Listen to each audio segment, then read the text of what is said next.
انسان کی زندگی اگر دیکھا جائے تو 3 دن کی ہے. ایک وہ دن جو گزر گیا جس کو ہم یسٹرڈے کہتے ہیں، ایک وہ دن جو کل آئے گا جسے ہم ٹمورو کہتے ہیں، اور ایک وہ دن جس میں آج ہم رہ رہے ہیں. عام طور پر جب زندگی کی بے ثباتی یا کم عمری کا ذکر کیا جاتا ہے تو کہا جاتا ہے کہ 2 دن کی زندگی، اور یہ ایک حقیقت ہے کہ جب 2 دن کی زندگی کی بات ہوتی ہے تو ایک وہ جو گزر چکی اور ایک وہ جو آنے والی ہے. بہت سے لوگ یا ماضی میں رہتے یا پھر مستقبل میں، بہت کم لوگ حال میں رہتے. جو کچھ گزر چکا وہ گزر چکا، وہ ہمارے ہاتھ سے نکل چکا، اس کے بارے میں ہم کچھ نہیں کر سکتے.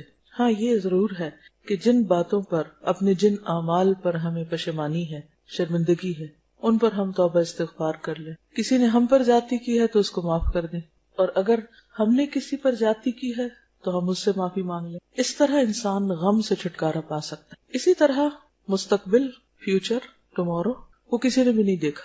کل کیا ہوگا ہم نہیں جانتے. جو چیز ہمارے ہاتھ میں ہی نہیں، جس کے بارے میں ہم کچھ علم ہی نہیں رکھتے، اس کے بارے میں فکر کرنا، خوف زدہ رہنا، پریشان ہونا، اس سے حاصل کچھ نہیں. بہت سے لوگ کیوں دکھی رہتے ہیں کہ میرا کیا بنے گا، کل کیا ہوگا. کل کیا ہوگا اللہ کو پتا ہے، کسی بھی انسان کو نہیں پتا. قرآن مجید میں واضح طور پر آتا ہے لا تدری نفس ماذا تکسب غدا، کسی کو نہیں پتا کل وہ کیا کمائی کرے گا. آج صبح ہی میں پڑھ رہی تھی کسی کا واقعہ. ایک صاحب تھے، وہ اپنی زندگی میں بہت معتدل سے انسان تھے. جب خود پڑھ رہے تھے تو جتنا پڑھ سکتے تھے پڑھتے تھے. کبھی انہوں نے ٹاپ کرنے کی اور بہت اعلیٰ پوزیشن لینے کے لیے اپنی جان نہیں ماری. پڑھا ضرور لیکن سکون سے رہے. آخر ڈاکٹر بن گئے. جب شادی ہوئی تو بہت زیادہ خوبصورت لڑکی ڈھونڈنے کے پیچھے نہیں پڑے. ایوریج اچھی جو بھی ماں باپ نے تلاش کی، شادی کر لی. اس کے ساتھ بھی بہت اچھا نبھا کیا، اعتدال کے ساتھ رہے. ڈاکٹر تھے، ایک ہسپتال میں جاب ملی، کوئی پارٹ ٹائم ایکسٹرا کام نہیں کیا، زیادہ پیسے کمانے کے چکر میں نہیں پڑے، آرام سے کام کیا. بچے پیدا ہوئے، نارمل اسکولوں میں داخل کروائے کیونکہ بہت فیس نہیں دے سکتے تھے. شام کو خود پڑھاتے تھے اور آپس میں پیار محبت سے رہتے. ایک اعتدال کی زندگی تھی. جب لوگ امریکہ اور یورپ جانے کے شوق میں دوڑ رہے تھے تو انہوں نے اپنے ملک میں رہنا پسند کیا، اور پھر کچھ عرصے کے بعد مالدیپ کے ایک علاقے میں ان کو جاب ملی. وہاں چلے گئے. وہ علاقہ بھی بہت خوبصورت تھا، بہت سے افزا مقام تھا. ان کی بیوی اور وہ مل کر، بیوی ان کے گھر کے کام کاج کرتی، سبزیاں وغیرہ خرید لاتی، خود بہت اچھی طرح آنےسٹی کے ساتھ کام کیا، اور اس طرح اپنے پیشے میں خاص مہارت حاصل کر لی کیونکہ فوکس تھے، ایک ہی کام پر توجہ تھی. کچھ عرصے کے بعد انہوں نے ایک ایڈ دیکھی کہ آسٹریلیا میں ایک ڈاکٹر کی ضرورت ہے، اور علاقہ ایسا ہے کہ جہاں پر کچھ زیادہ آبادی نہیں ہے، دور دراز کا علاقہ. تو چونکہ پہلے ہی وہ اس طرح کی زندگی کے عادی تھے، انہوں نے اس کو قبول کر لیا. جب وہاں پر پہنچے تو آسٹریلین گورنمنٹ نے دیکھا کہ بہت ہی اچھے طریقے سے وہ، یعنی بہت ہی اچھے ڈاکٹر ہیں اور بہت اچھی طرح کام کر رہے ہیں، تو بہت متاثر ہوئے ان سے. انہوں نے بہت سارے علاقے کا ان کو انچارج بنا دیا اور تقریباً 200 ایکڑ زمین بھی ان کو دے دی، اور کچھ ہی عرصے میں وہ بہت زیادہ مالدار ہو گئے. بچے ان کے سب فرما بردار تھے کیونکہ بچوں کو انہوں نے توجہ دی تھی، خود پڑھایا تھا، خود بیوی نے بھی توجہ دی تھی، اور ایک پرسکون زندگی بسر کی تھی کہ دنیا کے حوث نہیں تھے. یعنی دوسرے لفظوں میں آپ کہیے کہ خوف اور پریشانی اور ٹینشن فری زندگی بسر کی تھی. محنت ضرور کی لیکن دوسروں کا مقابلہ نہیں کیا، مال کے پیچھے دوڑ نہیں لگائی، کام کیا لیکن اللہ پہ بھروسہ رکھا. یہ ایک مثال ہے اس شخص کی جو آج میں جیتا ہے کہ میں آج جو کام میرے اوپر ہے، جو ذمہ داری آج مجھ پر ہے، وہ میں کس طرح انجام دے رہا ہوں. مثلا اس وقت ہم کلاس میں بیٹھے، اس وقت جس کام کے لیے میں یہاں بیٹھی ہوں، کیا میں وہ کام توجہ سے کر رہی ہوں؟ کیا میں اس کا حق ادا کر رہی ہوں؟ کیا میں اس کے لیے ذہنی طور پر تیار ہو کر آئی ہوں؟ کیا میں اس کو انجوائے کر رہی ہوں؟ کیا میں غور سے سن رہی ہوں؟ کیا میں اس کو جذب کر رہی ہوں؟ کیا سیکھنے کے بعد اس پر عمل کرنے کی نیت اور ارادہ ہے؟ تو جو لوگ پوری توجہ کے ساتھ اور دلچسپی کے ساتھ یہاں بیٹھے اور واقعی کچھ سیکھ رہے ہیں، وہ یہاں سے اٹھیں گے تو کچھ لے کر اٹھیں گے، ان کے اندر ایک سینس آف اچیومنٹ ہوگی. وہ جب جائیں گے تو ان کی زندگی میں کچھ تبدیلی آئے گی. لیکن اگر یہاں بیٹھ کر بھی ہم ادھر ادھر دیکھیں، ہم پوری طرح توجہ نہ کریں، کچھ سنیں اور کچھ نہ سنیں، اور بس لگے بندے بیٹھ جائیں کہ بلایا ہے تو آنا ہی پڑا ہے تو آ گئے ہیں، اور جب وقت ختم ہوگا چلے جائیں گے. اور کچھ گھر کے کام تھے وہ پتہ نہیں ہوئے ہیں کہ نہیں، وہ پیچھے سوچ رہے ہیں، یا کہ ابھی جا کے پھر پتہ نہیں یہ اور یہ کرنا ہے، فلاں جگہ بھی جانا ہے، فلاں بھی جانا ہے، کل کا یہ کام ہے، پرسوں کا یہ کام ہے. یعنی ٹینشنز کے ساتھ بیٹھے ہیں، نہ اس وقت کو انجوائے کر رہے ہیں، نہ گزر چکا ہے جو اس کو پکڑ سکتے ہیں، نہ جو آنے والا ہے اس پر کوئی کنٹرول ہے. یہ زندگی کیا زندگی؟ ہم نے اپنی زندگی کو خود اپنے ہاتھوں سے عذاب بنایا ہو. اس سے نکلنے کی ضرورت ہے. اس سے وہی شخص نکل سکتا ہے اور پر امن اور پرسکون رہ سکتا ہے جس کا اللہ پر بھروسہ ہو، اللہ پر توکل ہو، کوشش کے بعد وہ اپنے معاملات اللہ کے سپرد کر دے، کیونکہ رزق اس کے ہاتھ میں، زندگی اس کے ہاتھ میں، شفا اس کے ہاتھ میں، ہمارے سارے معاملات کا مالک وہ ہے، اور جو طریقے اس نے بتائے ہیں اس کے مطابق ہم اپنی زندگی کو ڈھالیں۔ ان طریقوں میں کچھ کرنے کے کام ہیں اور کچھ اس سے لو لگانے کے، اس کی عبادت کرنے، کیونکہ اللہ نے ہمیں ڈیزائن اس طرح کیا ہے کہ ہم اس کی عبادت کریں۔ اور یہ دو طرح ہوتی ہے، ایک براہ راست اس کے آگے جھک کر، مثلا ہماری جو باڈی ہے وہ جانوروں سے مختلف ہے، حالانکہ ان کی بھی ٹانگیں ہوتی ہیں، ہماری بھی ہوتی ہیں، ان کے بھی سارے سسٹمز ہیں، سرکولیٹری سسٹم ہے، ڈائجسٹو سسٹم ہے، ریسپریٹری سسٹم ہے، یہ سارے سسٹم چھوٹے سے چھوٹے جانور سے لے کے بڑے سے بڑے جانور میں ہوتے ہیں، لیکن ان کی ساخت اور ہماری ساخت میں فرق ہے۔ ہماری جو ساخت ہے وہ ان سے مختلف ہے کیونکہ اللہ نے ہمیں ایک خاص کام کے لیے بنایا، اور وہ کیا ہے وہ اللہ تعالیٰ نے خود بتا دیا، وَمَا خَلَقْتُ الْجِنَّ وَالْإِنسَ إِلَّا لِيَعْبُدُونَ، کہ میں نے جن و انس کو اپنی عبادت کے لیے پیدا کیا ہے۔ اس عبادت میں سر فہرست نماز ہے۔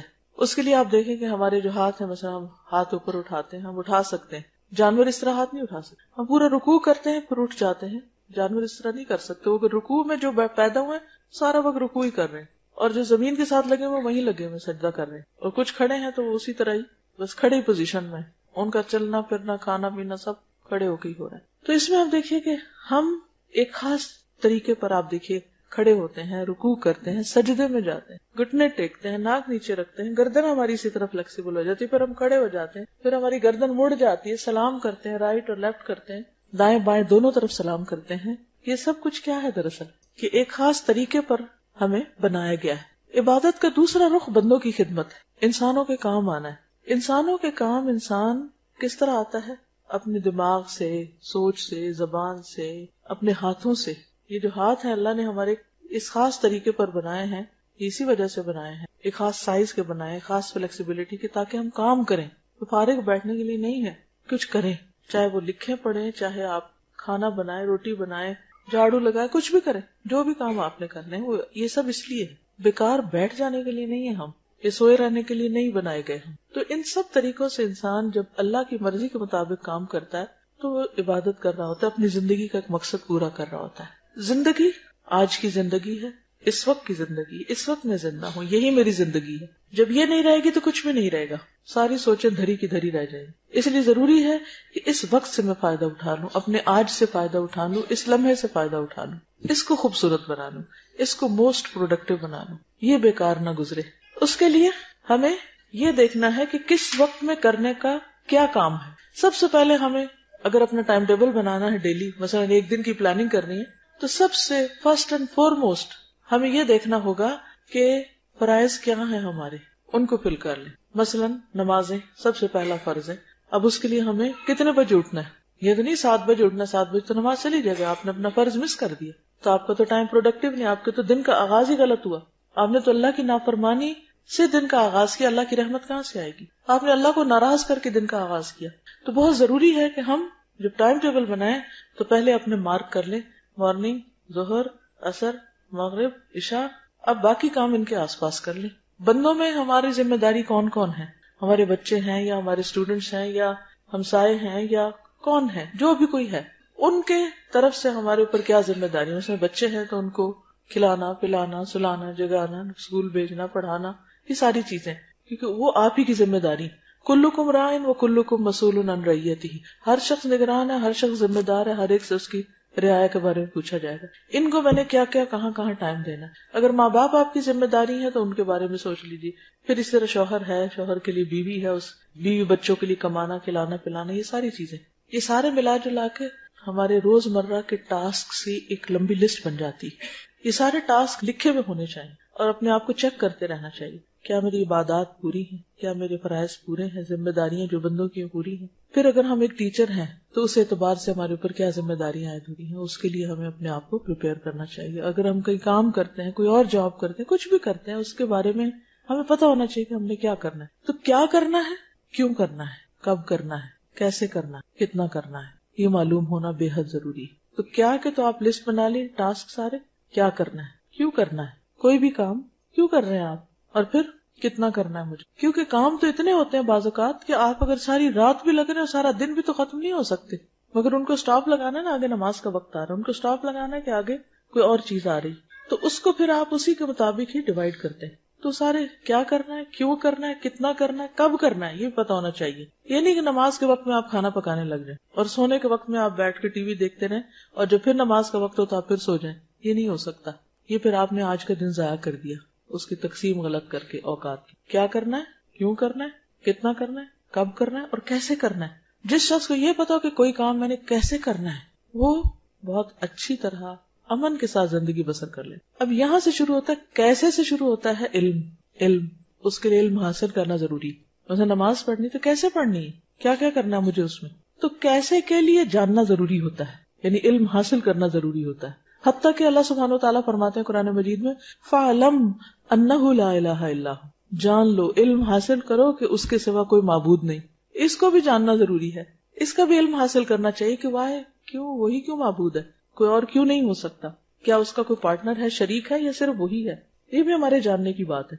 پھر اس کے بعد جب آپ یہ سارا کچھ کر لیں گے اور اپنے اپنے وقت پر صحیح نیت کے ساتھ اپنی ذمہ داریوں کو نبھائیں گے تو آپ کی یہ زندگی انتہائی پرسکون ہو جائے گی. جب آپ کو اپنے کام کرنے کے طریقے آ گئے. ابراہیم علیہ السلام نے جب اللہ کا گھر بنایا تھا کس کے لیے بنایا تھا؟ اللہ تعالیٰ نے فرمایا کہ میرے گھر کو طواف کرنے والوں کے لیے وطہر بیتی للطائفین والرکع السجود تک، تو ان سب کے لیے صاف رکھو گھر کو. لیکن ساتھ ہی انہوں نے ایک دعا مانگی تھی، وَأَرِنَا مَنَاسِكَنَا، کہ اللہ ہمیں ہمارے مناسک عبادت کے طریقے ہمیں سکھا دے. یہاں سے علم کی ضرورت محسوس ہوتی ہے انسان کو کہ سیکھ کے کرتا ہے انسان. ہر چیز سیکھنے کی ضرورت ہوتی، حتیٰ کہ کھانا پینا بھی، یعنی صرف کھانا، خود کھانا ہے، آپ نے اپنا پیٹ بھرنا ہے، وہ کھانے کا طریقہ بھی آنا چاہیے آپ کو. یہ کیسے کھانا ہے. آپ نے دیکھا کہ کچھ لوگوں میں کھانے کے مینرز بالکل نہیں ہوتے. بہت کچھ پڑھ لے کے جاتے ہیں لیکن ان کو طریقہ نہیں آتا کھانے کا، چبانے کا طریقہ نہیں آتا، کھانے کا نہیں آتا، اور بھی اسی طرح.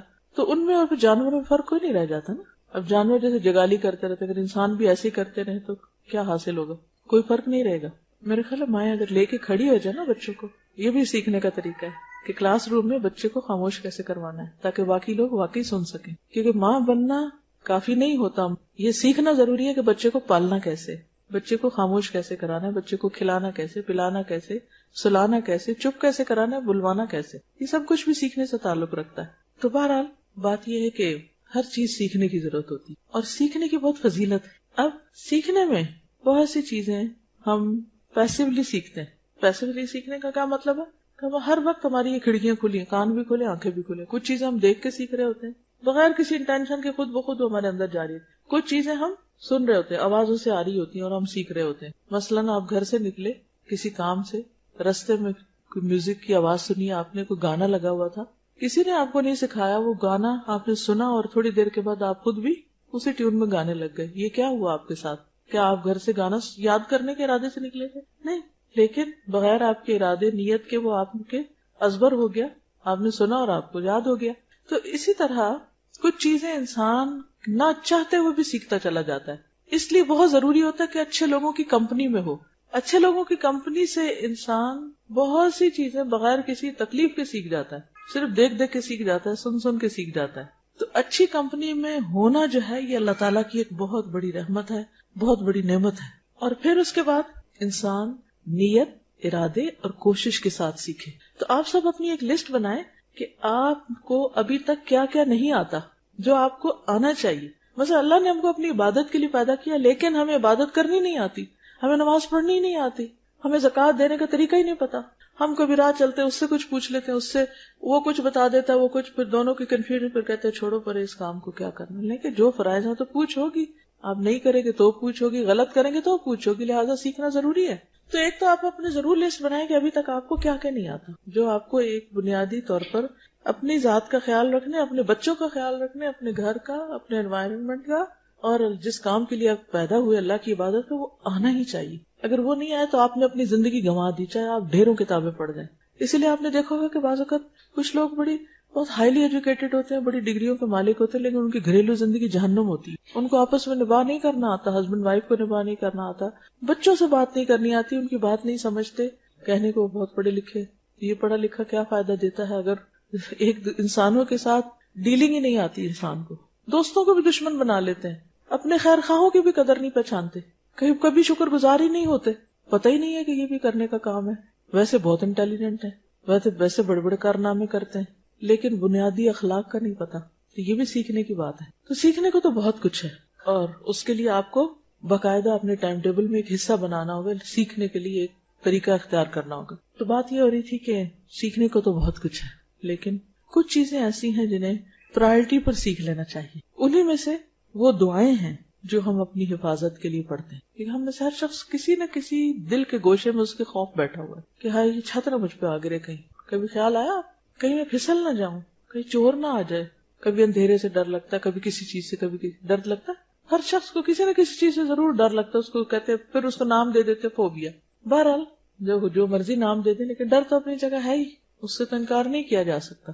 خصوصاً کچھ کھونے کا، کچھ ضائع ہونے کا، کچھ ہاتھ سے نکل جانے کا، یہ ڈر بہت ہوتا ہے ہم لوگ، پتہ نہیں کیا ہوگا. تو اس کے لیے ہمیں ایک بہترین چیز سکھائی گئی ہے، اور وہ ہے آیت الکرسی. آیت الکرسی یہ اس آیت کا نام ہے. آیت الکرسی جو ہے یہ قرآن مجید کی آیات میں سے بہت ہی افضل آیت ہے، بہت بلند درجے کی آیت ہے. جیسے سورتوں کے نام ہے نا، اسی طرح کچھ آیتوں کے بھی نام ہیں. اللہ سبحانہ وتعالیٰ نے آدم علیہ السلام کو مختلف چیزوں کے نام سکھائے تھے، اور کسی بھی شخص کے صاحب علم ہونے کی علامت ہی ہوتی ہے کسی بھی فیلڈ یا فن میں کہ اس کو اس خاص علم سے متعلق چیزوں کے نام آتے ہوں. مثلاً آپ قرآن کے طالب علم ہیں اور آپ کو سورتوں کے نام ہی نہیں آتے، کیا جانا آپ نے.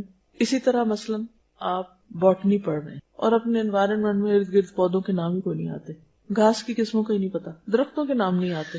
اب ہر شخص کے لیے ہر علم کی ہر چیز سیکھنا تو فرض نہیں ہے، لیکن کم از کم جو علم آپ پڑھ رہے ہیں اس کے متعلقہ چیزوں کے نام آنا ضروری ہے. کئی لوگ ایسے ہوتے ہیں کہ وہ لوگوں کے بیچ میں سالوں رہ رہے ہوتے ہیں، ان کو آس پاس لوگوں کے نام ہی نہیں آتے. آپ کی کیا ریلیشن شپس ہوں گے اچھے، کیسے اچھے ہو سکتے ہیں. مجھ سے کسی نے پوچھا کہ آپ وہ پڑھا رہی تھی، کہنے لگی کہ مجھے آپ کو ٹپ بتائیے، آپ بھی پڑھاتی. میں نے ایک دن ان کو ایک ٹپ بتائی، دوسرے دن دوسری بتائی، کل میں نے ان کو تیسری ٹپ بتائی. تیسری ٹپ یہ تھی کہ اپنے گروپ کو جس کو آپ پڑھا رہی ہیں اس کی تمام اسٹوڈینٹس کے نام یاد کریں اور اسٹوڈینٹس کو ناموں سے بلائیں. کہنے یہ تو بہت ہی مشکل ہے، چھوٹا سا گروپ ہے، نہیں تو بہت ہیوج کلاس ہے، اس میں تو ہوتی ہے obviously مشکل، لیکن میں پوری کوشش کروں گی. میں نے کہا اس سے آپ فرق جانے گی کہ اسٹوڈنٹ اور ٹیچر کا جب تک کنیکشن نہیں ہوتا تو علم پاس نہیں ہو، وہ صرف انفارمیشن ہو، آپ سیکھ نہیں سکتے اگر آپ کو پتہ ہی نہیں آپ آس پاس کون بیٹھا ہوا ہے، وہ کیا کر رہا ہے. اور ان کو میں نے اتفاق سے یہی حدیث دلیل کے طور پر دی کہ حضور صلی اللہ علیہ وسلم نے ابی بن کعب کو شاباش دی تھی کہ تمہیں علم مبارک ہو اے ابو المنذر. آپ کو صرف ان کا نام نہیں، ان کی کنیت بھی پتا تھی. اور آپ کو پتا ہے کہ کتنے بے شمار صحابہ ہیں آپ کے آس پاس، لیکن آپ کو ان کے نام آتے تھے. تو اپنے آس پاس کے لوگوں کے نام جاننا، جس گھر میں آپ رہتے ہیں اس کے مختلف ڈائریکشنز کا معلوم ہونا کہ سورج کدھر سے نکلتا ہے، قبلے کا رخ کیا ہے. آپ کہتی ہوں گی یہ کس کو نہیں پتا. ریسنٹلی مجھے اس کا اتفاق ہوا، میں کہیں گئی ہوئی تھی تو میں نے ان سے کہا، بچی تھی اس گھر میں 11-12 سال کی، میں نے کہا بیٹا قبلے کا رخ کدھر ہے، ٹوٹلی اپوزٹ ڈائریکشن بتائی. میں چونکہ نیچے گھر سے جب آ رہی تھی تو میں نے مسجد دیکھی تھی کارنر پہ، اور اس میں ہم نے گاڑی روک کے بچوں نے نماز پڑھی تھی، تو مجھے پتا تھا کہ ڈائریکشن اس طرف ہے. بچی بالکل الٹ بتا رہی تھی، مجھے بہت پریشانی ہوئی. میں نے کہا کہ 10 سال کی عمر میں بچے کو نماز پڑھنی چاہیے. اگر کوئی بچہ روز نماز پڑھتا ہے تو اس کو اپنے گھر میں قبلے کا رخ لازم معلوم ہونا چاہیے، یا نہیں؟ یہ علم ہے نا یہ بھی. اگر ہمارے بچوں کو اپنے ہی گھر میں قبلے کا رخ پتا نہیں تو اس کا مطلب ایک فرائض میں سے ایک فرض ان کا چھوٹ رہا ہے. وہ خود تو پتہ نہیں کہ آپ پڑھتے ہیں یا نہیں، کہ مہمان کو بھی غلط بتا دے اس کی نماز بھی گئی. تو یہ بے حد ضروری ہے کہ ہم فرض درجے کے جو علم ہے ہم پر وہ ہم ضرور جانیں. تو بہرحال کہنے کی بات یہ تھی کہ قرآن مجید کی مختلف آیات کے بھی نام ہیں، سب کے نہیں ہیں لیکن کچھ کے، مثلا آیت دین ہے، آیت الکرسی ہے. تو آیت الکرسی وہ آیت ہے جس میں کرسی کا لفظ آتا ہے، اور یہ قرآن مجید کی سب سے اعلیٰ اور افضل آیت ہے. اس کے بارے میں آتا ہے کہ حضرت ابی بن کعب کہتے ہیں، یہ ایک عالم صحابی تھے، اہل کتاب کے علماء میں سے تھے، اسلام لے آئے اور کاتب وحی بھی تھے. وہ کہتے ہیں کہ رسول اللہ صلی اللہ علیہ وسلم نے فرمایا، اے ابو المنذر، کیا تجھے معلوم ہے کہ کتاب اللہ میں سے تمہارے پاس کون سی آیت سب سے افضل ہے؟ میں نے عرض کیا، اللہ اور اس کا رسول ہی بہتر جانتے ہیں. آپ نے فرمایا، اے ابو المنذر، کیا تجھے معلوم ہے کتاب اللہ میں سے تمہارے پاس کون سی آیت سب سے افضل ہے؟ دوبارہ پوچھا. میں نے عرض کیا، اللہ لا الہ الا هو الحی القیوم، یعنی آیت الکرسی. آپ نے میرے سینے پر ہاتھ پھیرا شاباش دینے کے لیے اور فرمایا، ابو المنذر، تمہیں علم مبارک ہو، یعنی تم جانتے ہو. اس ایک حدیث کے اندر بہت کچھ ہے سیکھنے کے لیے. مثلا سب سے پہلے تو نبی صلی اللہ علیہ وسلم کا طریقہ تعلیم معلوم ہوتا ہے کہ آپ نے اپنے صحابی کو سوال کیا، یہ نہیں کہا کہ میں تمہیں بتاتا ہوں. ہمیں تو کوئی بات پتا ہو تو ہم کیا کہتے ہیں، ادھر میں تمہیں بتاؤں. لیکن آپ نے پوچھا. کیوں پوچھا؟ کہ اگر انہیں پہلے سے معلوم ہے تو اس سے کیا ہو. سوال کرنے سے ایک تو ایک انٹریکشن ہوتی ہے، دوسرے کو اہمیت بھی دی جاتی ہے، اس سے ایک تعلق پیدا ہو جاتا ہے. اور پھر اس کے بعد یہ ہے کہ صحابی کے پارٹ پر یہ بات پتہ چلتی ہے کہ صحابی جو ہیں وہ کہتے ہیں کہ اللہ اور اس کا رسول بہتر جانتے ہیں. حالانکہ پتہ ہے ان کو، لیکن پھر بھی کیا کہتا ہے، اللہ اور اس کا رسول بہتر جانتے ہیں. کیوں؟ تاکہ اگر میرے علم سے زیادہ وہاں ہے تو پہلے مجھے وہ مل جائے. میں اگر ایک بات بتا دوں گا جو مجھے پتہ تو ہو سکتا ہے کہ مجھے اگلی چیز نہ پتہ. لیکن حضور صلی اللہ علیہ وسلم بھی محسوس کر رہے ہیں کہ ان کو معلوم ہے، شاید یہ جھجک رہے ہیں یا اس کا مظاہرہ کر رہے ہیں. آپ دوبارہ پوچھتے ہیں اور اسی ٹون میں پوچھتے ہیں، اے ابو المنذر، کیا تمہیں معلوم ہے کہ کتاب اللہ میں سے سب سے افضل آیت کون سی ہے؟ تو پھر اس پر وہ جواب دیتے ہیں، میں نے عرض کیا اللہ لا الہ الا هو الحی القیوم. پھر آپ سینے پہ ہاتھ پھیرتے ہیں، اس طرح تھپکی دیتے ہیں. اس کا مطلب ہے کہ وہ قریب بیٹھے ہوئے ہیں، ریچ میں ہیں آپ کی. ہو سکتا ہے دور بھی ہو تو بلا کے شاباش دی ہو. تو طالب علم کو تھپکی دینا یا اس پہ ہاتھ پھیرنا یا شاباش دینا اس کی ہمت بندھاتا ہے، اس کو انکریج کرتا ہے، اس کو اور زیادہ علم کا شوق دلاتا ہے. اور پھر آپ فرماتے ہیں کہ تمہیں علم مبارک، شاباش. آپ خوش ہو جاتے ہیں اور دعا دیتے ہیں. اچھا، ہم عام طور پر کسی کو کوئی بات پتا ہو یا کسی کو معلوم ہو تو اس پر اس کی تعریف نہیں کرتے یا اس کی ہمت نہیں بندھاتے، جبکہ استاد کا فرض بنتا ہے کہ اچھا جواب آنے پر، درست جواب آنے پر ضرور کچھ نہ کچھ دعا دے، مثلا بارک اللہ فیکم، شاباش، کوئی بھی اچھا ورڈ، گڈ اسٹروک دے. تو اس حدیث سے پتہ چلتا ہے کہ آیت الکرسی جو ہے یہ سب سے اعلیٰ اور افضل آیت ہے. پھر اسی طرح ایک اور حدیث ہے، حضرت ابن اسقا کہتے ہیں رسول اللہ صلی اللہ علیہ وسلم صفہ میں تشریف لائے. صفہ کیا تھا؟ وہ چبوترا جس پر صحابہ بیٹھ کر پڑھا کرتے تھے، وہیں رہتے تھے، وہیں پڑھتے تھے. تو ایک آدمی نے آپ سے سوال کیا، یا رسول اللہ، سب سے زیادہ عظمت والی آیت کون سی ہے؟ آپ نے فرمایا اللہ لا الہ الا هو الحی القیوم، یعنی پوری آیت الکرسی.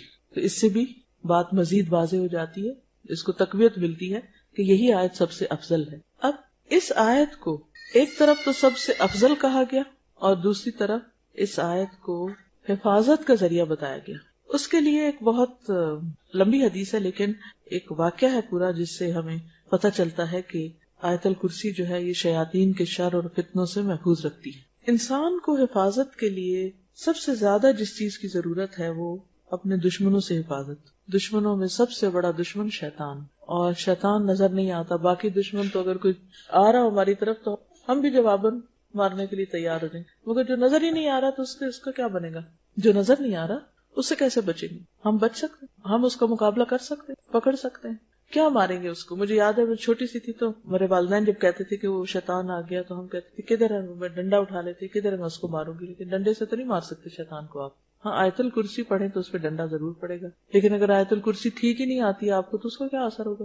تو صحیح تلفظ بھی آنا چاہیے اور اس کو پڑھنا بھی چاہیے اور اس کا معنی بھی جاننا چاہیے اور اس کی فضیلت بھی معلوم ہونی چاہیے. اور یہ وہ علم ہے جس پر آپ صلی اللہ علیہ وسلم نے شاباش دی تھی. تو اگر آپ کو بھی یہ پتہ چل جائے گا تو وہ شاباش صرف ان کے لیے نہیں پر آپ سب کے لیے بھی. بہرحال حدیث ہے، حضرت ابو ہریرہ سے روایت ہے، مجھے رسول اللہ صلی اللہ علیہ وسلم نے صدقہ فطر کی حفاظت کے لیے محافظ مقرر کیا، یہ گارڈ بنایا. اس دوران میں ایک شخص آیا اور اس نے غلہ سے لپیں بھر بھر کر نکالنی شروع کر دی، یعنی وہاں سے نکالنا شروع کر دیا. میں نے اسے پکڑ لیا اور کہا میں تجھے ہر صورت میں رسول اللہ صلی اللہ علیہ وسلم کے پاس لے جاؤں گا، تم چور ہو. وہ کہنے لگا میں محتاج آدمی ہوں، بال بچے دار ہوں، سخت ضرورت مند، لہٰذا معاف کر دو. چنانچہ میں نے اسے چھوڑ دیا. صبح ہوئی تو رسول اللہ صلی اللہ علیہ وسلم نے دریافت فرمایا ابو ہریرہ گزشتہ رات تمہارے قیدی کا کیا بنا؟ کیونکہ آپ کو وحی کے ذریعے خبر ہو چکی تھی. میں نے عرض کیا یا رسول اللہ صلی اللہ علیہ وسلم اس نے اپنی شدید حاجت کا اظہار کیا، بال بچوں کا شکوہ کیا، میں نے اس پہ رحم کیا، اسے چھوڑ دیا. آپ نے فرمایا خبردار رہنا، اس نے جھوٹ بولا، وہ پھر آئے گا. مجھے آپ کے فرمان کی وجہ سے یقین تھا کہ وہ ضرور آئے گا، لہٰذا میں گھات میں بیٹھ گیا کب آتا ہے اور چکنا ہو گیا. وہ آیا اور غلے میں سے پھر لپیں بھرنے لگا. میں نے پکڑ لیا. میں نے کہا اب تو میں تمہیں ضرور حضور صلی اللہ علیہ وسلم کی خدمت میں لے جاؤں گا. اس نے کہا مجھے چھوڑ دو، میں غریب ہوں، عیالدار ہوں، آئندہ نہیں آؤں گا. میں نے رحم کھاتے اسے پھر چھوڑ دیا. صبح ہوئی تو رسول اللہ صلی اللہ علیہ وسلم نے دریافت فرمایا اے ابو ہریرہ تمہارے قیدی نے کیا کیا؟ میں نے عرض کیا یا رسول اللہ صلی اللہ علیہ وسلم اس نے اپنی شدید ضرورت کا شکوہ کیا، عیالداری یعنی اپنی غربت کا واسطہ دیا، مجھے رحم آ گیا، لہٰذا میں نے اسے پھر چھوڑ دیا۔ آپ نے فرمایا خبردار رہنا، اس نے تجھ سے جھوٹ بولا ہے، وہ پھر آئے گا۔ چنانچہ میں تیسری بار اس کی گھات میں بیٹھ گیا، وہ آیا اور پھر غلہ کے لب بھرنے لگا، میں نے اسے پکڑ لیا۔ یہ تیسری بار ہے، اب میں تمہیں ضرور حضور صلی اللہ علیہ وسلم کے پاس لے جاؤں گا، ہر بار تو وعدہ کرتا نہیں آؤں گا لیکن پھر آ جاتا۔ اس نے کہا اچھا، میں تمہیں ایسے کلمات بتاتا ہوں جن سے اللہ تجھے فائدہ دے گا، لیکن اس کے بدلے مجھے چھوڑ دو۔ یعنی اسے ہوا نا کہ اب تمہیں پکڑا گیا تو کچھ دے کے چھوٹنا پڑے گا۔ میں نے پوچھا وہ کیا کلمات ہیں، کون سا کلام ہے، کون سا وظیفہ ہے کہ جسے پڑھ کے میں اپنے چور سے بچ سکتا ہوں، یعنی یہ چور واپس نہ آئے۔ اس نے کہا جب تو رات سونے کے لیے اپنے بستر پہ آئے تو آیت الکرسی پڑھ لیا کر، ایک فرشتہ ساری رات تیری حفاظت کرے گا، ساری رات فرشتہ تیری حفاظت کرے گا، صبح تک شیطان تیرے پاس نہیں آئے گا۔ یہ سن کر میں نے اسے پھر چھوڑ دیا۔ صبح ہوئی تو رسول اللہ صلی اللہ علیہ وسلم نے دریافت کیا، ابو ہریرہ کل رات تیرے قیدی نے کیا کیا؟ میں نے عرض کیا یا رسول اللہ، اس نے کہا میں تجھے ایسے کلمات سکھاتا ہوں جن سے اللہ تجھے نفع پہنچائے گا، چنانچہ اس کے بتانے پر میں نے اسے چھوڑ دیا۔ آپ نے دریافت کیا وہ کیا کلمات ہیں؟ میں نے عرض کیا، اس نے بتایا کہ جب تو رات اپنے بستر پر آئے تو اول سے آخر تک آیت الکرسی پڑھ لے، اللہ کی طرف سے ایک فرشتہ رات بھر تیری حفاظت کرے گا اور شیطان تمہارے قریب نہ آئے گا۔ صحابہ کرام چونکہ خیر و بھلائی کے زیادہ حریص تھے، اس لیے آپ نے حضرت ابو ہریرہ کو کچھ نہیں کہا، بلکہ فرمایا ہاں اس نے تجھ سے سچی بات کہی لیکن وہ خود جھوٹا ہے۔ تجھے معلوم ہے 3 راتوں سے تمہارے پاس کون آ رہا تھا؟ حضرت ابو ہریرہ نے عرض کیا نہیں۔ آپ نے فرمایا وہ شیطان تھا۔ یہ صحیح بخاری کی روایت ہے۔ تو اس حدیث سے کیا پتہ چلتا ہے؟ ساری رات تمہاری حفاظت کرے گا ایک فرشتہ، اللہ بھیج دے گا، شیطان تمہارے پاس نہیں آئے گا، پھر وہ ڈرائے گا نہیں، پھر صبح کی نماز میں اٹھنے میں آسانی ہو جائے گی، بہت سارے فائدے ہیں اس کے۔ اور اگر ہم فوت ہو گئے رات کو، کیونکہ رات کو فوت بھی ہو سکتا ہے انسان، کئی لوگوں کو آپ نے سنا ہوگا کہ وہ رات سوئے تو اٹھے نہیں، تو کم از کم فرشتے ہمارے آس پاس میں، شیطان تو نہ ہوں، تو اس کے بہت فائدے ہیں۔ تو سب سے بڑا فائدہ کیا ہے کہ حفاظت۔ اسی لیے اس کارڈ میں حفاظت کی دعا میں سب سے پہلی دعا آیت الکرسی رکھی گئی ہے۔ اور اس میں کرنا کیا چاہیے کہ ویسے تو ہر نماز کے بعد پڑھنی چاہیے، لیکن صبح اور شام ایک ایک دفعہ اگر انسان پڑھتا ہے تو جنوں سے محفوظ رہتا ہے۔ ٹھیک ہے، خصوصی طور پر جو جنوں کا کتنا ڈر ہوتا ہے، جن چمٹ جائیں گے، وہ پتہ نہیں کیا ہو جائے گا، تو بس آیت الکرسی پڑھ لیں، جو ہی شام ہونے لگے آیت الکرسی پڑھ لیں، صبح نماز کے بعد پڑھ لیں، محفوظ ہیں آپ انشاءاللہ۔ ایک اور حدیث میں ہے، ابی ابن کعب اپنے باپ سے روایت کرتے ہیں کہ ان کے کھجوروں کے کھلیان تھے، کھیت تھے، باغ تھے، تو وہ اس میں کمی دیکھتے کہ کھجوریں کم ہو رہی ہیں، لگتا ہے کوئی چور ہے۔ تو ایک رات انہوں نے چور کو پکڑ لیا، وہ ایک جانور سے مشابہ ایک نوعمر لڑکا تھا لڑکا لیکن جانور جیسی شکل۔ انہوں نے اس کو سلام کیا تو اس نے جواب دیا، انہوں نے کہا تم کون ہو، جن یا انسان؟ اس نے کہا میں جن ہوں۔ انہوں نے کہا اپنا ہاتھ میری طرف بڑھاؤ، تو اس نے ہاتھ بڑھایا، اس کا ہاتھ کتے کے ہاتھ کی طرح تھا، اس کے بال کتے کے بال کی طرح تھے۔ انہوں نے پوچھا کیا اس طرح جنوں کی تخلیق ہوتی؟ نہیں تم لوگوں کی شکل اس قسم کی ہے۔ اس نے کہا میں یہ جانتا ہوں کہ جنوں میں مجھ سے زیادہ شدید اور کوئی نہیں، سخت جن ہوں۔ انہوں نے کہا تم میرے پاس کیوں آئے ہو؟ اس نے کہا مجھے خبر ملی ہے کہ تم صدقہ کرنا بہت پسند کرتے ہو، تو میں تمہارے کھانے میں سے اپنا حصہ لینے آیا، یعنی تمہارے کھیت میں سے اپنے لیے کچھ نکالنے آیا۔ انہوں نے کہا کیا چیز تم سے بچا سکتی؟ اس نے کہا وہ آیت جو سورۃ البقرہ میں ہے، اللہ لا الہ الا هو الحی القیوم، جو کوئی اسے رات کو پڑھے گا وہ صبح تک مجھ سے پناہ میں رہے گا، اور جو صبح پڑھے گا وہ رات تک مجھ سے پناہ میں رہے گا۔ پھر جب صبح کو انہوں نے اس بات کا ذکر نبی صلی اللہ علیہ وسلم سے کیا تو آپ نے فرمایا اس خبیث نے سچ کہا۔ یہ حدیث المعجم الکبیر طبرانی میں روایت ہے، اس کی جلد اول صفحہ 201، حدیث نمبر 541 ہے۔ تو اس سے بھی کیا پتہ چلتا ہے کہ جنوں سے انسان محفوظ رہتا ہے۔ مطلب اوور آل جو فرشتے آپ کے ساتھ ہوں تو اور چیزوں سے بھی بچتے ہیں۔ آپ کو معلوم ہے کہ چوٹ لگ رہی ہو، کچھ اور شر وغیرہ جو ہوتا ہے، لیکن خصوصی طور پر دیکھیے جو چیزیں تو ہمیں نظر آتی ہیں نا ان کو تو ہم پھر بھی روک لیتے ہیں، آگ ہے تو بند کر دیں گے، کوئی زہریلی چیز ہے تو اوپر رکھ دیں گے، مطلب مادی چیزوں کو انسان ان سے بچ کے رہتا ہے۔ کوئی چیز دیکھتا ہے کہ شیشہ پڑا ہے، کچھ کیل پڑا ہے تو بچ کے گزر جاتا ہے۔ شیطان آپ کے اوپر حاوی ہو رہا ہے، جن کوئی آپ کو تنگ کرنے لگا ہے تو آپ کو تو پتہ بھی نہیں کہ کیا ہو رہا ہے۔ وہ تو قرآن مجید میں آتا ہے انہ یراکم ھو وقبیلہ من حیث لا ترونہم، ٹھیک ہے نا، وہ اور اس کا قبیلہ تمہیں وہاں سے دیکھتے ہیں جہاں سے تم انہیں نہیں دیکھ سکتے۔ تو جس دشمن کو دیکھ نہیں سکتے اس سے کیسے بچنا ہے؟ یہ آیت حفاظت کے لیے۔ پھر اسی طرح ہر فرض نماز کے بعد آیت الکرسی پڑھنے سے انسان جنت میں داخل ہو، کیونکہ یہ افضل آیت ہے، اس میں اللہ سبحانہ وتعالیٰ کا تعارف ہے۔ تو اس کے لیے میں چاہوں گی کہ آپ لوگ 2-3 کام کریں۔ ایک تو یہ کارڈ جو آپ کے پاس ہے، اگر اس کو اپنے گھر میں کہیں بھی رکھ دیں، نظر آئے گا خوبصورت، تو جلدی سے اٹھ کے پڑھنے کا یاد بھی رہے گا۔ دوسرا یہ کہ ہم نے یہ کیا تھا کہ ایک پوسٹر پہ آیت الکرسی اس طرح چھپا لی تھی۔ یہ پوسٹر آپ کہیں اپنے گھر میں ایسی جگہ لگا لیں کہ جہاں آپ مس نہ کریں صبح شام اس کو پڑھنا. جیسے نماز جہاں پڑھتے ہیں اس کے بھی سامنے کہیں لگا سکتے ہیں تاکہ عادت ہو جائے فرض نماز کے بعد پڑھنا. اسی طرح ہم نے ریپیٹڈلی ریکارڈ کروا کے کیسٹس بھی تیار کی ہوئی ہیں کہ جیسے بچوں کو سکھانی ہے خود صحیح تلفظ کرنا تو سنتے رہیں, لگا چھوڑیں وہ ریپیٹ ہوتی رہے گی ایک قاری کی آواز میں دوسری تیسری, تو اس سے بھی کیا ہے کہ انسان کا گھر جو ہے ہر طرح کی شر سے خالی ہو جاتا ہے. یعنی یہ جو ہے یہ ریپیٹڈلی. اس میں نے اس آیت کی تفسیر کی ہوئی ہے, اس آیت کا مطلب کیا ہے. اس کے علاوہ ایک اور ٹائم پر بھی میں نے اس کی تفسیر دوبارہ کی ہے جو انٹرنیٹ میں موجود ہے. تو آپ لوگوں کا ہوم ورک یہ ہے کہ آپ چاہے تو کیسٹ لے کر یا انٹرنیٹ سے یا کہیں سے بھی اس کی تفسیر سن لیں.